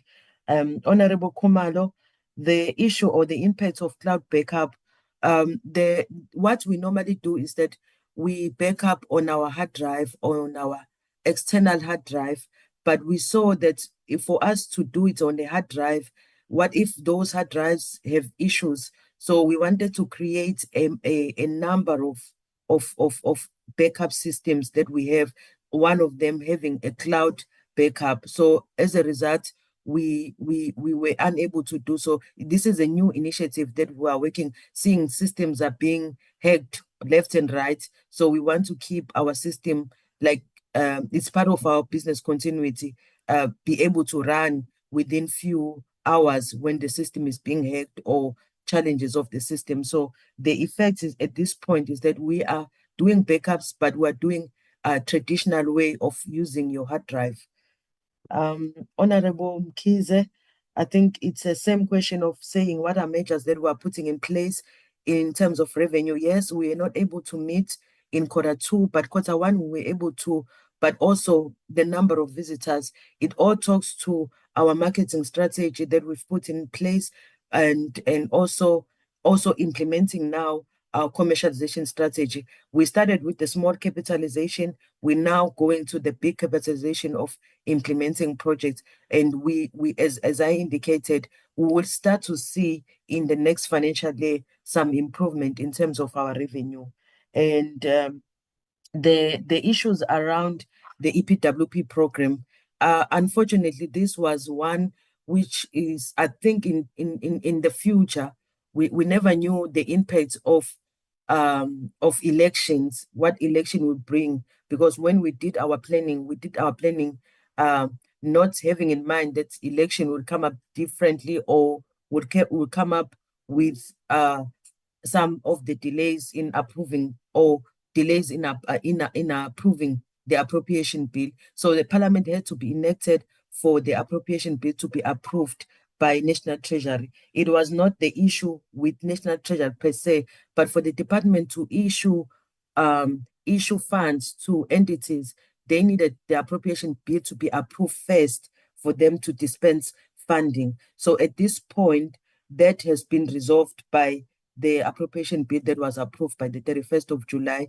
And subsequently to that, we were able to receive our grants from the department, and we are able to meet our target in terms of all our EPWP program, Chairperson. Thank you very much.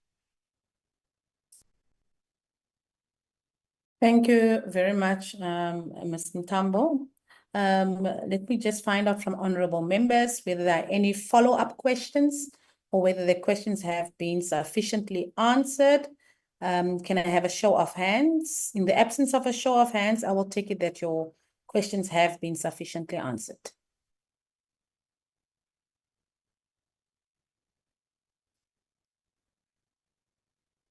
For cover, Chair. Okay, I see Dr. Managa. Yes. Thank you, Chairperson. With the issue of the Grondsebenza, I don't know. I do appreciate the fact that there was a delay as far as the appropriation bill was, as far as the issue of appropriation bill. So I don't know, with the botanical gardens, I think the very same appropriation bill issue also apply. I don't know what is it that the botanical gardens have done correctly in order to meet their target, which the iSimangaliso has failed. Maybe I can be clarified there, because botanical garden did well apart from the budget delays. but iSimangaliso couldn't make it. Thank you, Dr. Managa. Ms. Mtambo? Well, thank you, Chairperson. I hear Honorable Mananga with that.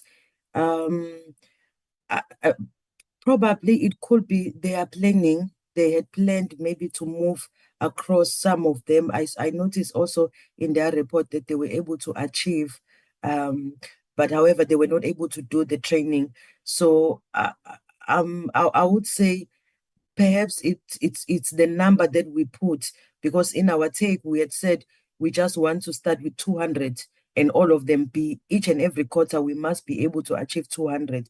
But for quarter one we couldn't, and quarter two we couldn't, waiting for that appropriation bill. Perhaps maybe they stuck at their number. They said maybe in the first quarter they will recruit half of their entire target. I'm not sure, but of course Chairperson, I can maybe provide it in writing to say learning from them as well, having discussion with Sanbi and see, maybe learn from what they actually did, so we can provide maybe a comprehensive response to the committee members. Thank you, Chairperson. Thank you, Mrs. Mtambo. You can send through your written response through to the Secretariat. Thank you, Chairperson. Dr. Managa, is that a legacy hand? Yes, it is the legacy hand, acting chair. Thank you. Okay, thank you so much, Doc. Let me just thank Mr. Nkosi Tembe and Ms. Mtambo for answering and presenting on behalf of iSimangaliso. You may now excuse yourself from the meeting. Thank you very much, Chairperson. Appreciate it. Chair. Thank you. Bye. Bye. Let us proceed now to our last entity, which is SAFCOL, and we would like to welcome an overview by a board representative from SAFCOL, because as we have gathered that there is no board chairperson. SAFCOL do not have a board chairperson. So anyone from the board who's going to do the overview is more than welcome. The platform is over to you, SAFCOL.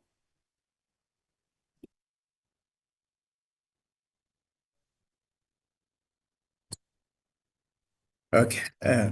Good morning, Honorable Chair, honorable members, Deputy Minister. My name is Sibalo Dlamini. I'm the acting Chief Executive Officer. I would like to first apologize on behalf of the board. They could not be available. However, I will do the overview.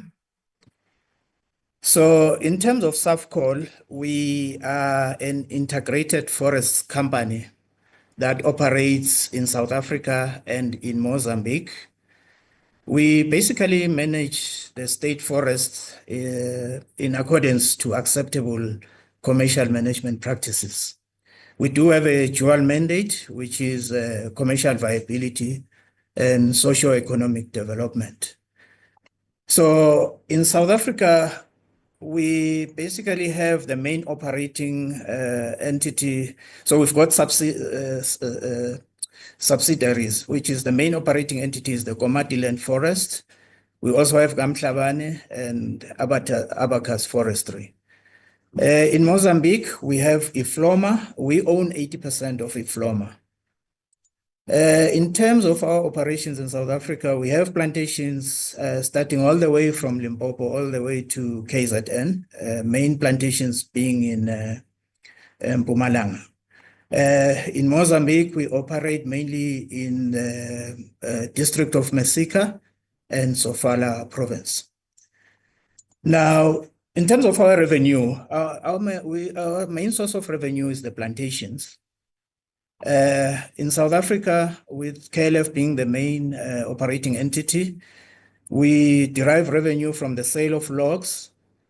We are proud that we have achieved 27 years of FSC certification, which is a testimony that we run sustainable forest operations, both environmentally and in a socio-economic manner. So we do involve the communities in the areas where we operate. We also have timber processing. We only have one sawmill called Timbadola Sawmill, which is located in Limpopo, close to Thohoyandou. We also then generate revenue from ecotourism. So I would say in a nutshell, this is our business. We do have our own challenges, of course, given that the infrastructure is quite old. So having an aging infrastructure, we do run it to the best of our ability. And we have a strategy to diversify as well our revenue. So we have strategic projects that will take SAFCOL to the next height. So we have a strategy called Strategy 29. So, Chair, I think that's the overview of SAFCOL. I can then maybe go to the presentation, which I will take the committee through in terms of our shareholder compact targets. You may proceed, Mr. Dlamini. Okay, let me go then to the next slide. Good, the next one. Okay, so in terms of Q1 and Q2, just to give a background here, we had a very good performance in Q1. We actually achieved, after the audit, we did an internal audit, these targets were revised slightly. So we achieved 77% of the KPIs. This is following our internal audit. Now, these are the targets that we carried through when we're reporting to the Department of Public Enterprises. So in Q2, we then started to report to the Department of Forestry, Fisheries, and the Environment. So we took through the same 28 KPIs. So in Q2, the summary of our performance is that we achieved the targets related to fatalities index. So fatalities index is related to the health and safety parameters that we monitor in our operations. So there were no fatalities. And then TUP is the temporal unplanted percentage in South Africa. So what we do when we plant and harvest the trees, we then immediately replant them within a period of a year. So the TUP is quite an important parameter for sustainable forest management. We have achieved our FSC certification 27 years in a row, and this we are very proud of this achievement. We also a level 2 triple BEE status. We have also achieved the percentage of forensic report recommendations that had to be undertaken during the Q2. The targets that were not achieved, mainly the disabling injury frequency rate. So in terms of our safety within our operation, we monitor this so that any recorded incidents are in line with the industry standard. But we are slightly below target here. Also in Mozambique, in terms of the TUP, that was not achieved, mainly because of the rain. And then in our operation in Timbadola, as I say, this is the only sawmill that we have. So what we do, we process about 20% of the logs that we produce for ourselves. And we then produce lumber products. So we do measure the intake, that is the volume of logs that is processed at Timbadola sawmill. We then also measure the sales that are produced from the lumber sale. So we convert the logs into lumber. We also did not achieve the Floma fiber project. In Mozambique, we have land which was given to us to plant. We are still looking for a strategic partner in this regard to complete the planting. So that we haven't yet found a strategic partner. If we can go to the next slide. So, Chair, I'll just focus just on the areas that are red. As far as financial sustainability, we did achieve most of our targets in Q1. The only one that wasn't achieved was the revenue per employee. This is related to the missed target in terms of lumber sales. But we are working on this one. We have done some improvement in the sawmill. However, I think given that this financial year is almost coming to a close, this might be at risk, but we are making continuous improvement in terms of improving the sawmill performance. If we can go to the next slide.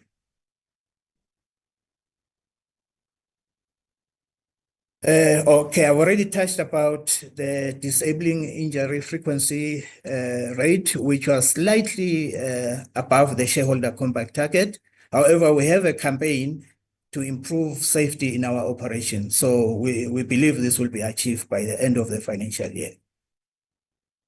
The TUP in Mozambique, I've already touched that. It's due to the rainfall that has not been achieved. This target is at risk given that we receive rainfall very late in the year. However, we'll have a catch-up plan in the next financial year to ensure that we achieve this target. So this was weather-driven. I've spoken to the intake in timber dollar. So what we had in Q1 for timber dollar, we had to procure the services of a contractor. So there was a delayed process due to the failed tender, but we've subsequently appointed now the contractor. So operations are running normally. So we are working hard then to improve the intake volume. Okay, if we can go to the next slide. The other area which is red is the spend on BEE target. Now, for Q1, this was not achieved because we had to put in place cost curtailment measures. And efforts are in place to make sure that we achieve our financial targets by putting these cost curtailment measures.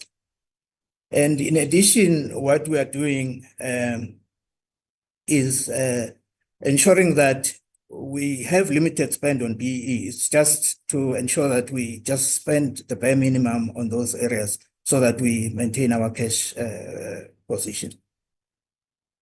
We also, just another point of which is very important, we don't have results for Q2. The reason is we've implemented an automation in our processes. It's an ERP system. Now, the project has been going well. It went live. However, we are experiencing some teething problems as far as financial reporting is concerned. We have deployed additional resources to address this matter. So we believe this will be arrested before the end of the financial year. But we do monitor all the key parameters in terms of making sure that we are not flying blind.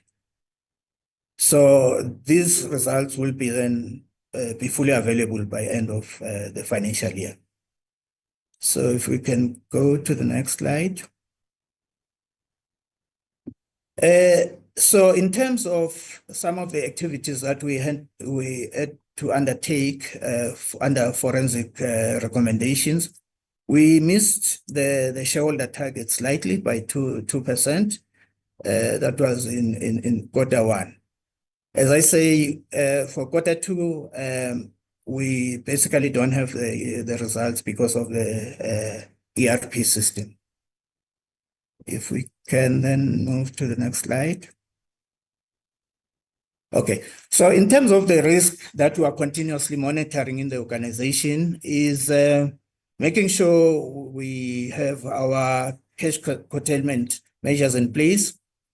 We are supposed to spend, we have a target to spend on R&D, but because of the cash curtailment measures, we have curtailed the spend until our cash position improves. We are also monitoring all the strategic projects that will enable us to diversify our product revenue. One of them is the combined heat and power project, which is earmarked for Timbadola sawmill. Now, Timbadola sawmill being an old sawmill, we have now identified a strategic partner who will install the CHP, which is the combined heat and power. Now, they will produce electricity, and the electricity that is produced will be then consumed by Timbadola, and the excess will go into grid. The feedstock to this CHP is basically the residue coming from the sawmill and other biomass coming from our plantation.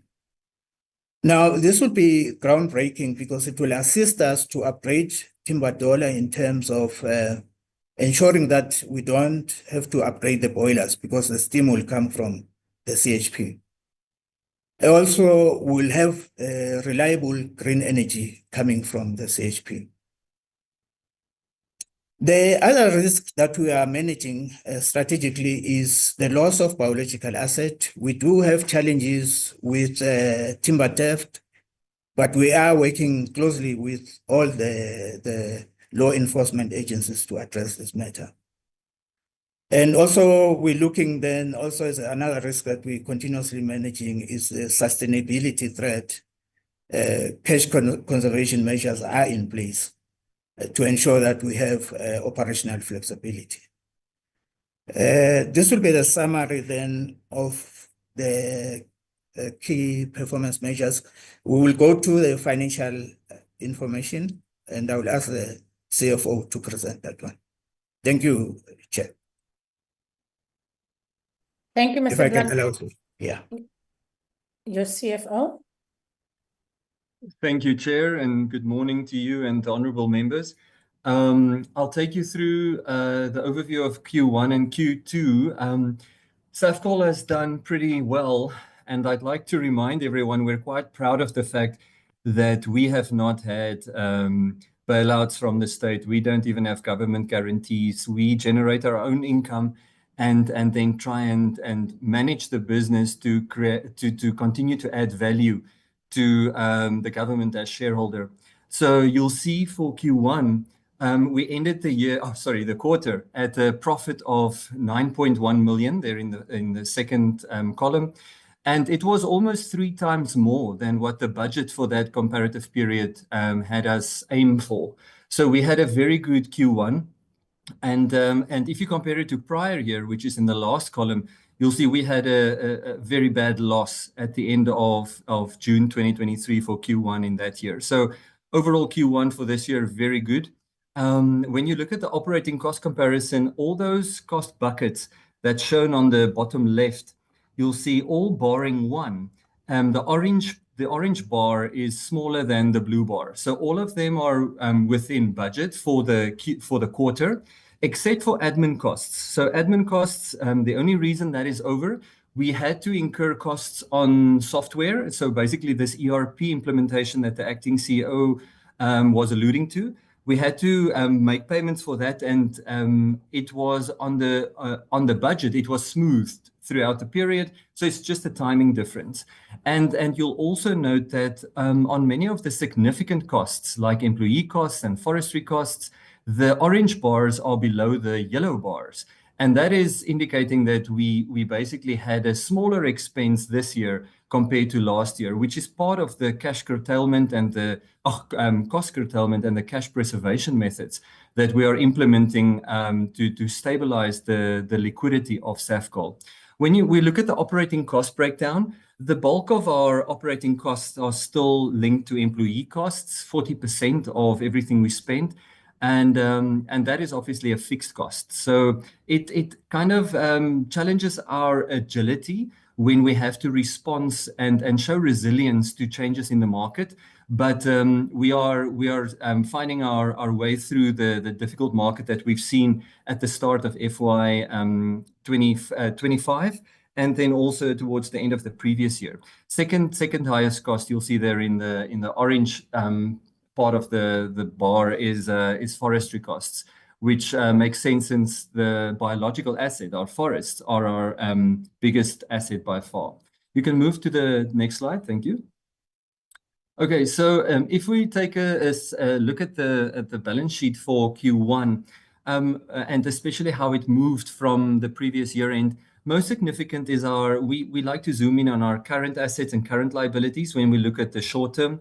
So you'll see a buildup in our current assets, and that is mainly coming from the fact that we had increased sales. So if you look at the bottom where we unpack working capital, you'll see that trade and other receivables have gone up, and it's not because we were lagging on the recovery, the debtor days and getting the money back. That's because we had seen improved sales.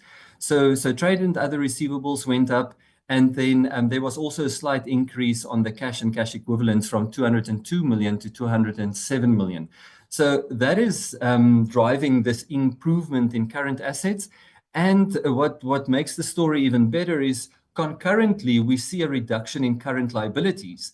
It moved from 641 at the end of the financial year to 593. So we had a challenge with our old ERP system. It went offline quite a lot, and there were system integrity issues, hence the fact that we had to take the plunge and now invest after almost a decade in a new ERP system. But that's why we had a little bit of a buildup in current liabilities at the end of the financial year. It wasn't a cash problem. It was literally a processing problem. And then we caught up with that in June. So that's why by the end of June, you'll see current liabilities sitting at 593 million, which is a lot better position than what we were in before. You can go to the next one. Okay, so here, apologies for the fact that it looks different now. As the acting CEO mentioned, the ERP is fully implemented, and we're operating on it from July.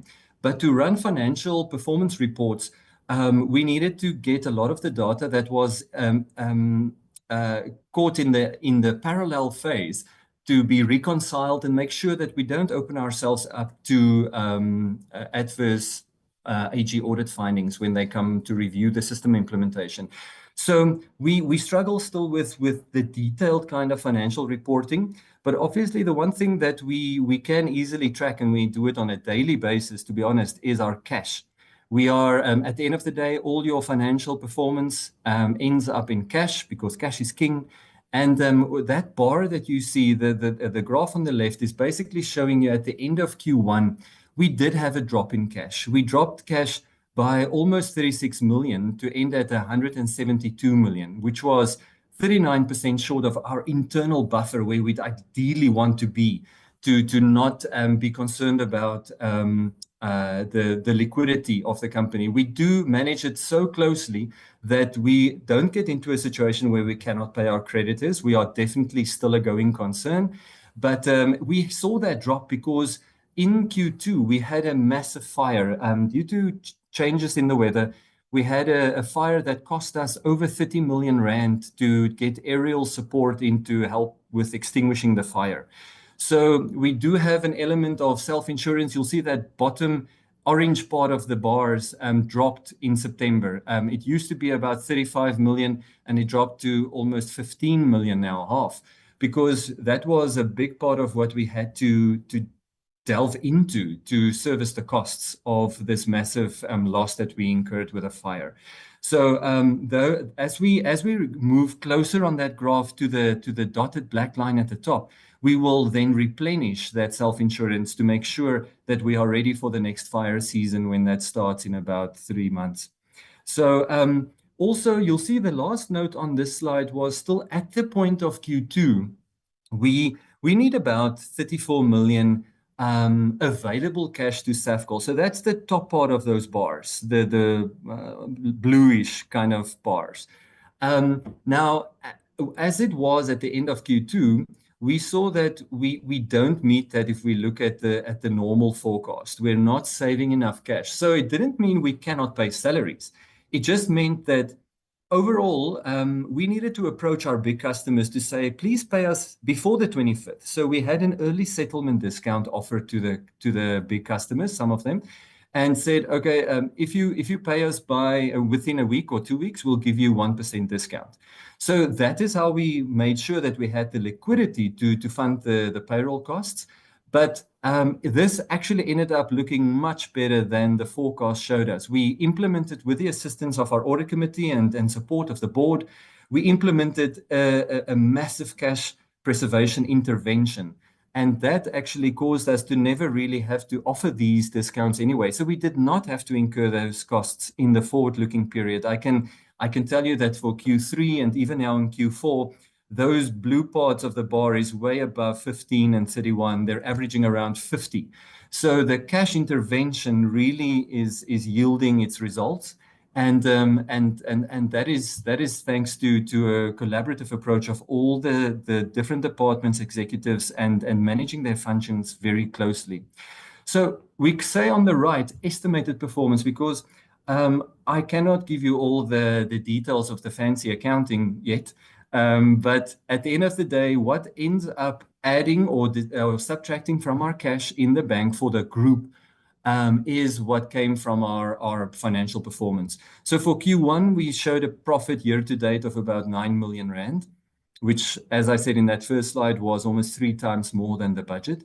Q2, it dropped a little bit and fell to a year to date profit of about 7 million, which is still not bad compared to prior year, but it was falling slightly behind budget. And then I'm happy to report that at the end of Q3, we recovered that.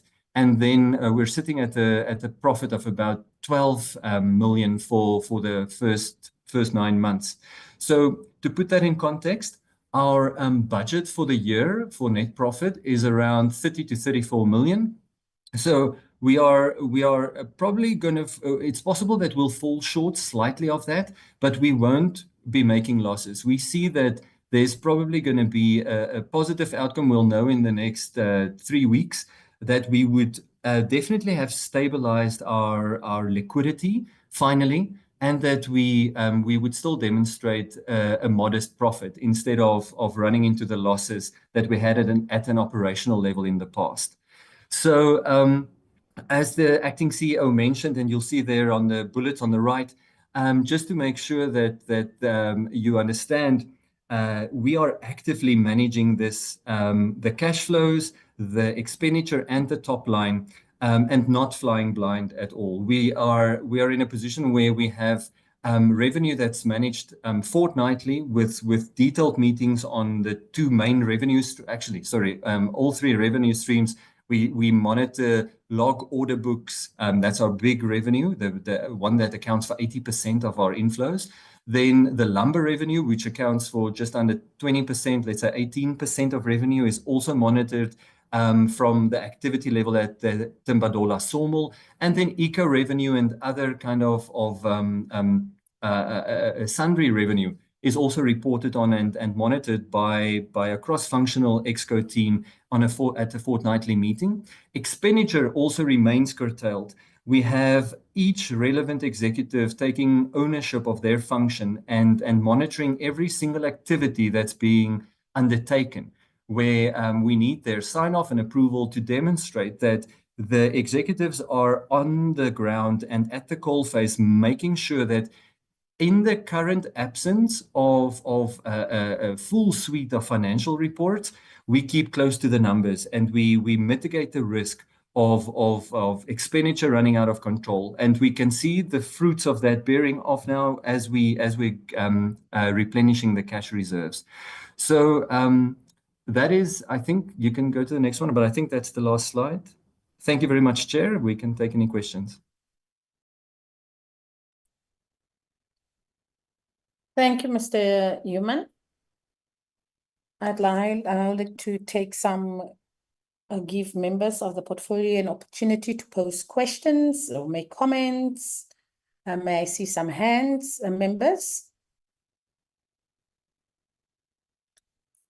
We have 2 hands, Chair. Oh, 3 now. Honorable Paulson. I think the second one is from Honorable Kumalo. Honorable Makasi is the third one, Chair. Thank you. Yeah, I would also like to pose some questions, but I'll come in Okay. after Honorable Makasi. All right. Honorable Paulson, over to you. Thank you, Chairperson. Chairperson, I'd just like to start off by saying I'm quite concerned that firstly, the board chairperson isn't here. Secondly, there are no other members of the board available. And that cannot just be, I think, this is the annual report of the entity, and we need to know, have a reason why these board members and board chairperson are not present. I think we need an explanation there. And also the BE target that wasn't achieved. So does this mean that this entity is then giving business to white-owned businesses as opposed to black-owned businesses? And what is being done to make sure that there will be other service providers that SAFCOL can deal with that are BEE compliant?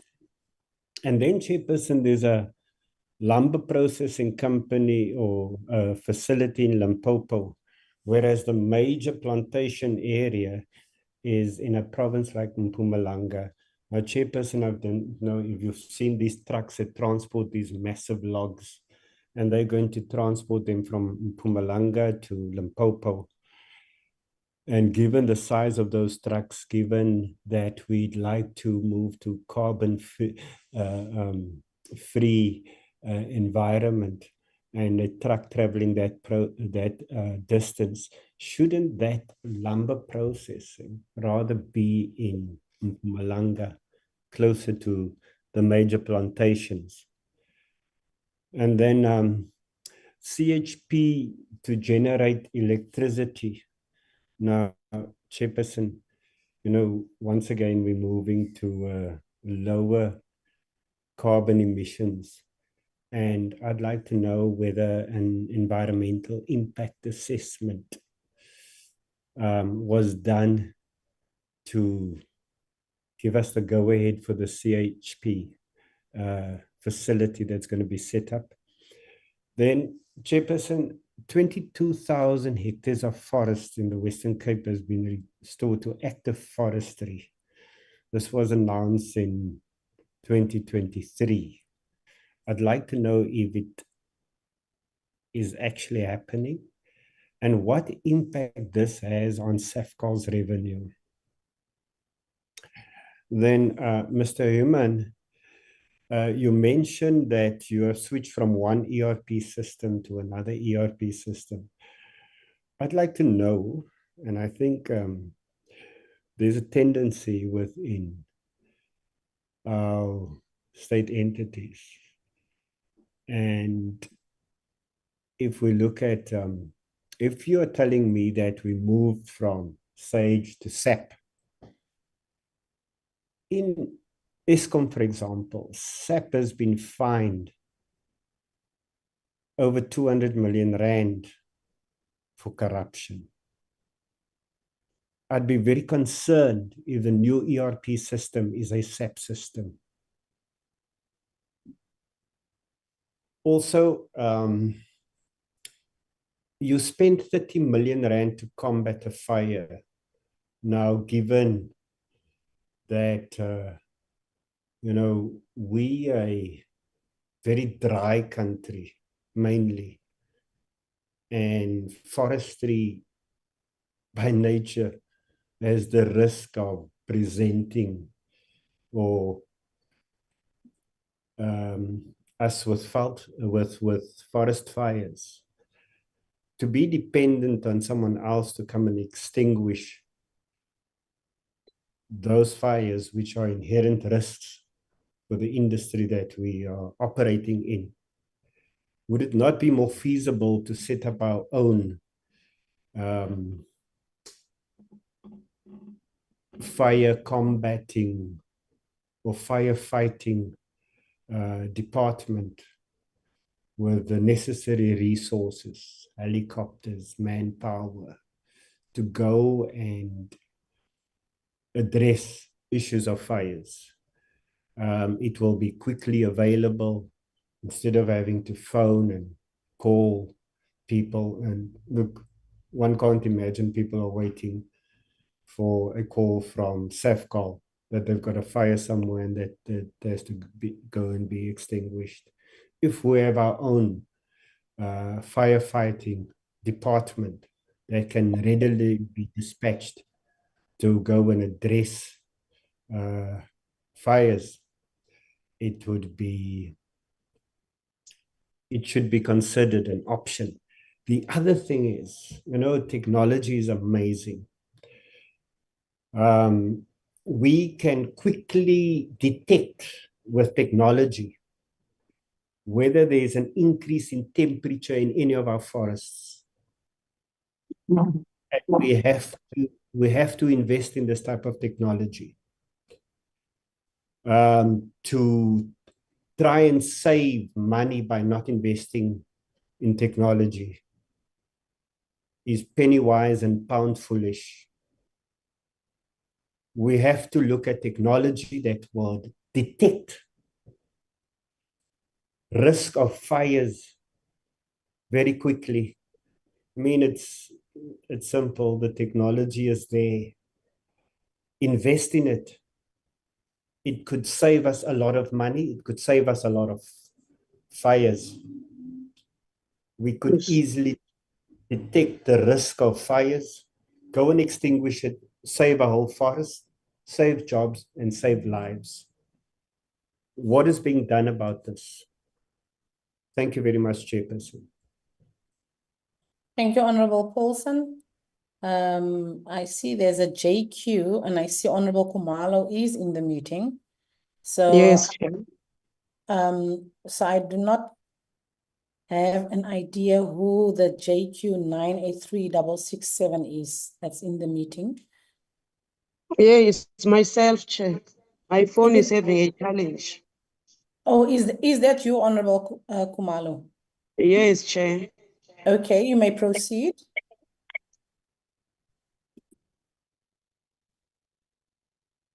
Thank you very much, Chairperson. My question, Chair, is in relation to the production challenge that led SAFCOL to low production output from the sawmill and affected timber processing. What were the production challenge that led them to have a low production output?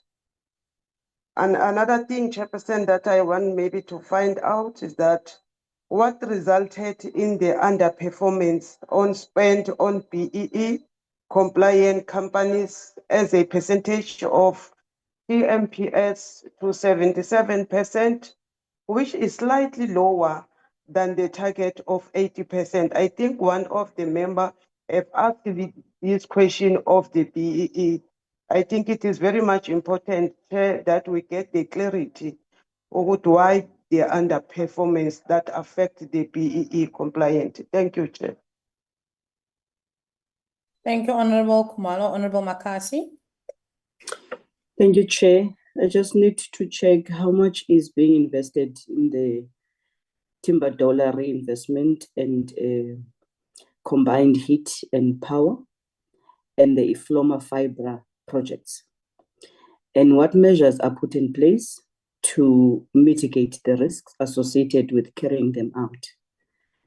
And the second question is what led to the delay in the implementation of the forensic report recommendations within a 3 months time frame? Thank you, Chair. Okay, thank you, Honorable Makasi. As I've indicated, I also have some questions that I would like to pose. With monthly salary expenses of 34 million and forecast indicating potential insufficient month-end balances, what specific scenarios are being considered to address this potential shortfall? And what other contingency plans if the early settlement discount strategy does not generate sufficient cash flow? What are the key performance indicators being used to monitor SAFCOL's financial health, and how frequently are these reviewed? To what extent are irregularities and unethical behaviors impacting SAFCOL to end up creating a dedicated forensic investigator position? What are the core forensic report recommendations that are to be implemented within 3 months? Reporting on several targets appear to be affected by the ongoing ERP implementation. When did the implementation start? And when is it supposed to be completed to enable proper oversight? The Q2 cash decrease of 36 million is attributed primarily to fire-related expenses. Could you please provide a breakdown of these expenses? What measures are in place to prevent future significant cash balance drops, especially those related to unforeseen events like fires? So those were my few questions that I wanted to pose. I'll hand over to Mr. Dlamini and Mr. Human to answer our questions. Thank you.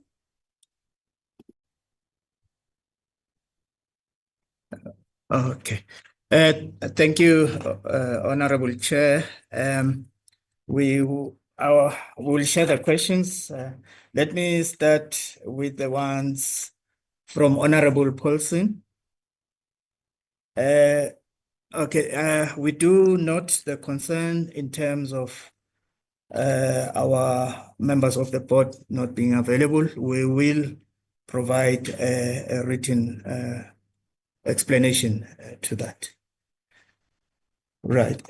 So then in terms of the BEE targets, and also the fact that there's a concern that it may appear that we're not looking at transformed companies, I can assure the committee that we have a very rigorous process. We follow the PFMA guidelines in terms of procuring any services or contractors that are required. So our evaluation criteria does take into account specifically Black-owned companies, which are at least 50% owned. We prioritize women-owned and also youth in the procurement. So we do, most of our companies that we've appointed, all of them actually are BEE compliant, and they do fulfill the requirements in terms of transformation. Now, the targets were not achieved likely because we are now focusing on the key activities that we need to procure, given that we have a challenge with our cash situation. So we really had to focus on the key things that we needed to keep the business going while building up our cash reserves. So I think I've answered that question. We are definitely fully compliant in terms of the transformation objectives around BEE and procuring services from transformed companies. And then the third question was on the processing being in Limpopo. We do have plantations actually starting from Limpopo all the way to Mpumalanga. And correctly so, most of the plantations are around Mpumalanga. However, the operations that we have in Timbadola, which is the Limpopo area, we do have a dedicated plantation. So the trucks don't travel all the way. They supply logs from a plantation, which is within reach, close by to Timbadola sawmill. It is our dream that once we have more investment and we can secure more funding, we can put up another processing facility in Mpumalanga. However, what do we do with the logs that we produce in Mpumalanga? So as I had indicated, our revenue stream is also from the sale of these logs to downstream industries. So we do have a number of customers. I think we've got over 100 in our database that on a yearly basis, they undergo an auction through an auction process to buy those logs. So on a yearly basis, we release about over 1 million cubic meters of logs, which then they bid. So we have the big players, such as the big sawmillers like York, the Sappies, and also some of our own up-and-coming Black-owned entities that are entering into this space. So we do have a market for the logs in the Mpumalanga region. So we do sell them, but obviously in going into the future, we would like to put up also an additional sawmill. Then the CHP, yes, the combined heat and power plant that we are putting up in Timbadola. As we indicated, Timbadola is an old sawmill. The boilers need to be replaced. So CHP is going to bring in clean energy. So in terms of a new project coming in, it follows the normal process. We went through, we haven't implemented as yet. We're going through the project preparatory phases, which includes the environmental impact assessment. So that is being done.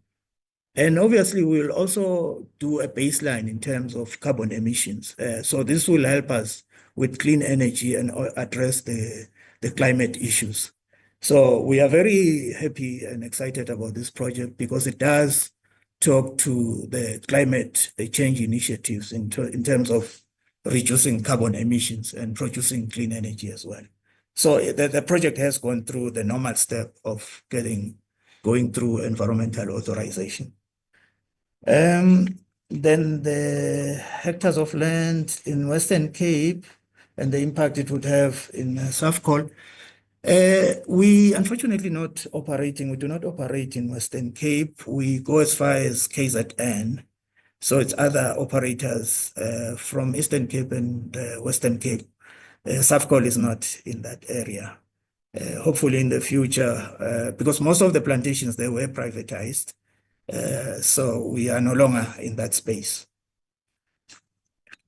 I will ask the CFO later to respond to the ERP. And then let me talk to the 30 million that was used to combat fires, but the CFO may touch on it as well. However, in terms of the process for firefighting, we do have a very scientific, detailed process of planning for fires. We burn the fire belts well ahead of time. We also do what we call an in-canopy burning, where we burn any residue within the plantation itself, especially during the rainy season. This is to reduce the fuel load. So in case of a fire, you don't have a difficult fire that you cannot control. We also belong to the Fire Protection Association. So all the forest companies, all of them that are in our neighborhood belong to that that Fire Protection Association. Now, this is the cheapest way of sharing resources, especially once the fire becomes uncontrollable. The ground forces that we do have all the firefighting equipment in-house, but it comes to a point where the ground forces are unable to contain that fire. Then you need the aerial resources, which are very, very expensive to maintain. So through the FPAs, we are able to then come together as an industry and share on those expenses. So it's a very well coordinated process. So once there's a fire, we coordinate the firefighting processes from all the neighboring plantations and using the FPA equipment. So also the detection technology, we do have that. We have cameras that can detect fires from a distance. However, we still need to improve and bring in the latest technology. We are actually going to go out on a tender for security, which then is going to bring in a new technology solution as well, which will help us not only detect the illegal activities, but also in terms of the fire protection emergency services. such that we can detect fires early enough. Yeah, I can then go to Honorable Kumalo question. Production challenges, I think for timber dollar. Timber dollar sawmill is very old. As I say, as an example, one of the boilers is 60-year-old, and we are able to, we have a well-scheduled maintenance plan to make sure that we keep those boilers running. But they're quite old. It's about time they have to be replaced. But it's not only the boilers, the other processing equipment as well is very old. So we experience from time to time frequent breakdowns, although our preventative strategies is to implement preventative maintenance. But, given the age of the equipment, sometimes we even struggle with spares. So these are some of the factors that have affected us in terms of not achieving the throughput. We had breakdowns, but we also, as I say, some of the processes are manual, like the stacking and destacking. So the manual operation, we had to procure a contractor at the beginning of the financial year. Unfortunately, that tender failed initially. We then had to rerun the tender, and that caused delays, and hence we then missed our target. But the major contributing factor really is the breakdowns that we experience from time to time. And we are slowly implementing a phased upgrade approach within the limited budgetary constraints that we have. We have to date implemented a finger joint and a planner and a dust extraction, which has improved the value of our product. Hence, we actually had a good production in December because of those initiatives. So we are slowly building the facility and upgrading it continuously. The underperformance on BEE, really it's all around the issue of containing our cost, but maybe the CFO will also touch on it. So some of the targets had to be lowered because of the cash curtailment measures. Then I'll talk to the risk in terms of the project CHP, IFLOMA. Now, the major risk we're facing with our strategic project is because we don't have enough cash on our own, or our balance sheet cannot enable us to implement this project on our own. So we are continuously looking for funding and also strategic partners. So I'm happy to say with CHP, we now have a strategic partner on board, and it will also bring in value with the residue streams, which are coming out of the sawmill and also from the plantation. So these streams traditionally didn't have value. So this has been quite an innovation in that we are creating value to streams that usually didn't have value, but now they are bringing us a value. For IFLOMA, IFLOMA is the IFLOMA fiber. This is a new land that we received. So we are also looking for a strategic partner in Mozambique.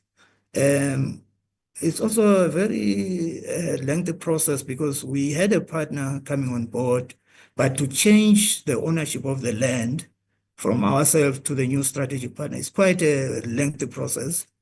So we are going through those approval processes within the Mozambican government. But I must say, we need to be patient, but it does take a lot of patience to go through that. Forensic recommendations.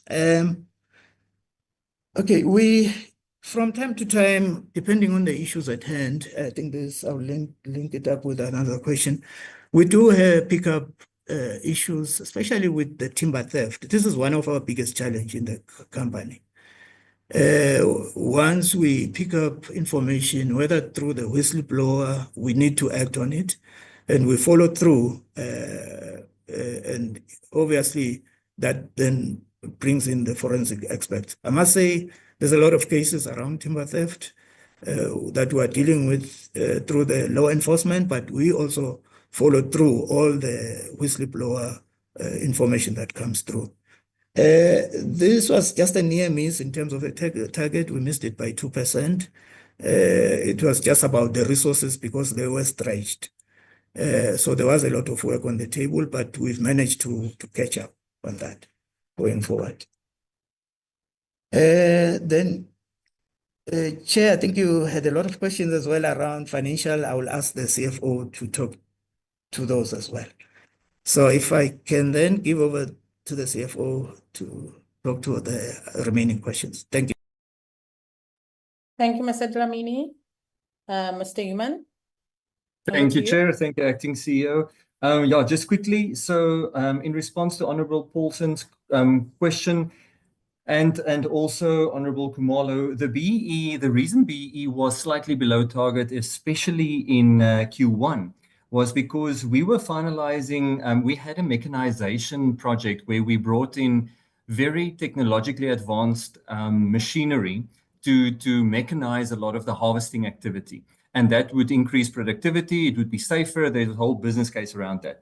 Now, those imports, the supplier of those equipments, actually all of them that responded to the bid was offshore. We don't make those kind of things in South Africa. And the agents, their sole representatives in South Africa were not necessarily at a very high BEE level. So that's one of the reasons why in that quarter we saw that dip, because they came through massive expenditure relating to mechanized harvesting implementation and settlement of those payments. But as the acting CEO mentioned, we always prioritize. We cannot pre-qualify anymore in terms of the preferential procurement framework, but we do give special goal points to BEE companies. So the ERP, also Honourable Paulson, I'm happy to say no, it's not SAP. They were way too expensive. So we moved from Oracle JDE to Sage. Sage is not an overly complex system. It's very affordable. It was the best price of all the bids that we received, and it's fit for purpose. We are not a multinational company that needs to run massive consolidations. We basically operate in 2 countries at this stage, and this system can definitely facilitate that. So that's why we went to Sage. The firefighting costs, the acting CEO mentioned that we are part of FPAs, these fire protection associations. The calculation of return on your asset value, if you look at buying, for example, a helicopter, it does not make financial sense, unfortunately. For us we had a fire, this is the biggest one in 5 years. So it doesn't happen to this extent every year, thank goodness. But we can't invest in a helicopter standing around and then we hope that in the next 5 years, if it comes up, we have the helicopter available. So we rather pool our resources across many members of these FPAs who have these kind of equipment that's ready to run. So that's why we cannot necessarily spend to that extent. We have our own teams. We have many fire trucks that we've actually also recently replaced through financing that we managed to get from a commercial bank. So we have those entry-level kind of response teams ready. We just don't go that far as to buy helicopters. Honourable Khumalo had the same question on BEE, which we've addressed. Honourable Makazi, the acting CEO mentioned about Timbadola. So the investment cost of Timbadola, the business case is around 300 million rand, which will be phased over many years. We are in a very advanced stage to hopefully within the next month hear about the funding from the IDC versus commercial bank funding. That credit committee is actually sitting tomorrow. So we have a funding solution that supports that. The CHP is not at all for our cost. It is the strategic partner that is funding that. And we benefit, as the CEO mentioned, from the revenue streams for our biomass, and we'll get electricity at a cheaper rate.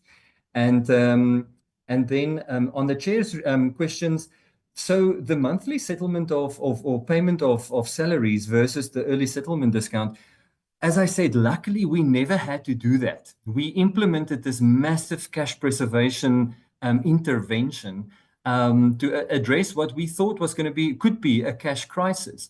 So that was done to such an extent that we did not even have to start giving money away to customers to give us the early settlements that we can at least pay payroll. That was not necessary.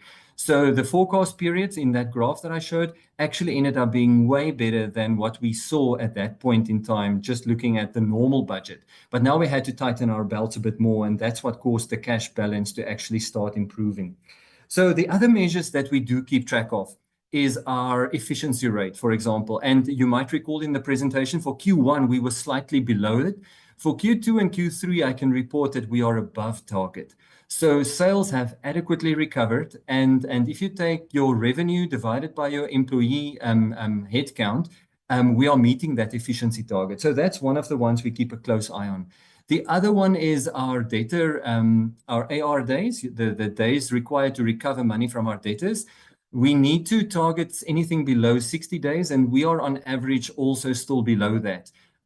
If we look at the aging of our debtor book at this stage to what we have access. And then we obviously also, to manage liquidity, we keep a close eye on our current ratio. We don't want our current liabilities to start exceeding our current assets, because then you could be facing going concern issues when it comes to year end. And all of those are still being met. There's some, let's say, if you take current ratio and unpack it, right? There's the cash ratio, there's a quick ratio, and some of those, like cash ratio, fell below the threshold of where it should be. So that's why we had that cash intervention at the beginning of the year to try and stimulate the cash balance being built up. So the ERP implementation started basically in April when we started with a new financial year. Then for Q1, we had a parallel run of our old Oracle system and now the new Sage system. And then it's scheduled to finish by the end of March. Obviously, as you come to the end of such an implementation, it's not an exact science where if you come across issues, then often the projects team have to dig into exactly what's causing the issue and go back and fix it retrospectively. So our best estimate is by the end of March, we'll be in a position to then at least have access to the full financial reporting ability of the system, and not just the normal day-to-day payments and creditors and customer invoicing. The fire expenses, I mentioned that it is the biggest in the last 5 years. It is obviously very unpredictable, but we do see that there's probably, in light of climate change, the risk of this is becoming more pronounced. So we are exploring, we cannot insure, it's very, very expensive to insure all the biological assets. We sit with 5 billion rands worth of assets. We had quotes, it's not, we cannot fund that at this stage. So we have this self-insurance that is set aside. And as I mentioned, there's about 15 to 18 million rand left in that. And our forecast for the current year, for the budget of FY26 shows that we will be replenishing that fully by the next fire season. So that if we stick to the cash preservation that we currently have, that self-insurance will be replenished. But at the same time, our CRO was in the process of looking at more creative risk products like cell captives. So if you go with similar players in the market with similar risk and you kind of put that in a bucket, then you get benefits where it's not simply coming from your own cash that was on a fixed deposit. It's now actually coming from a risk kind of recovery, which is going to be the better option for us. But there's also a tender going out very soon for a complete overview of our risk mitigating factors when it comes to insurance and these kind of operational risks. Chair, I hope I've covered everything. Thank you. Thank you, Mr. Human. Let me just ask honorable members if there are any follow-up questions or whether the questions have been sufficiently answered. If I do not see any hands raised, then I'll take it that your questions have been sufficiently answered.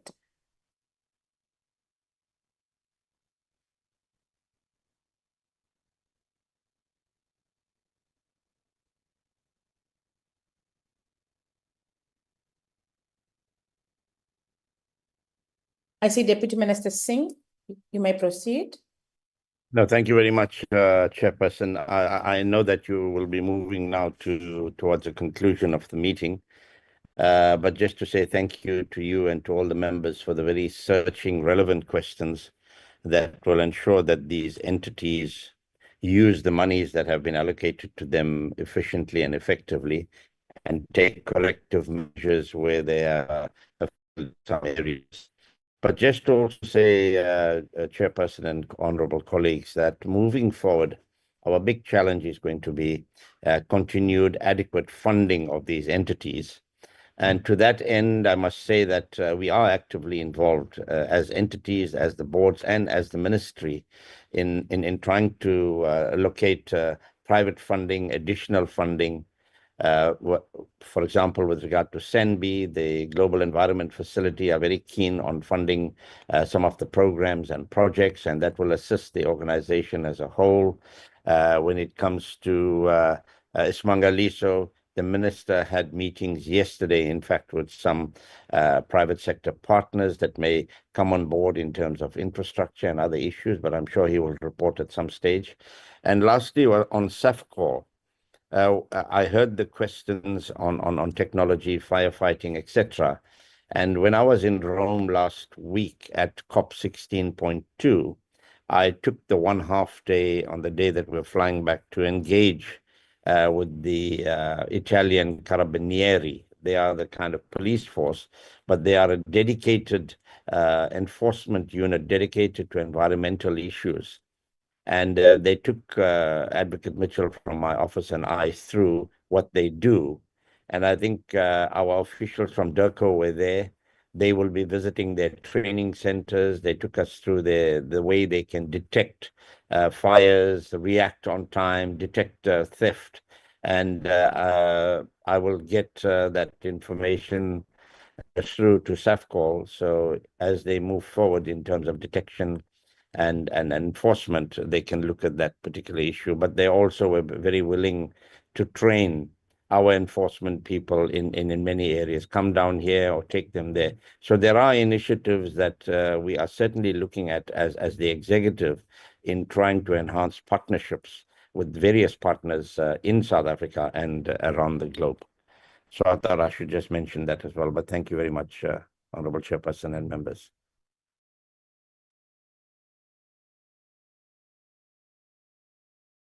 Thank you to Deputy Minister Singh.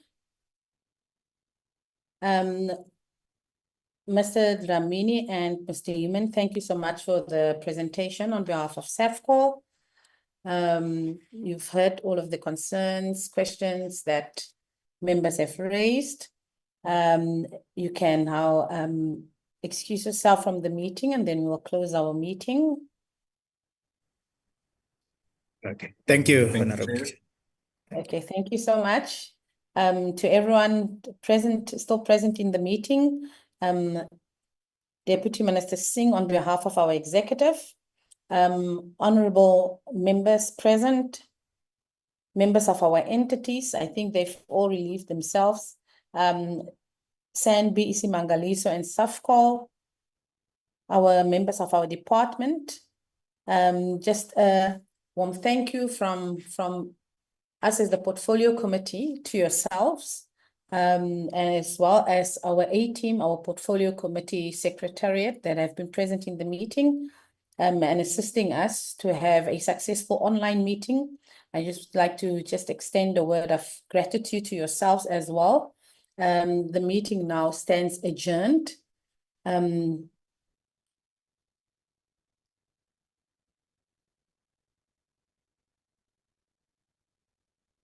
Thank you, members. The meeting is closed. Thank you, everyone. Bye. Bye. Thank you. Yeah, bye-bye. Have a lovely day. You too. Bye. I know members are in the buses. Recording stopped. All right. I'm releasing you because you are in the buses. I heard you were in the buses on your way here. Okay, bye-bye.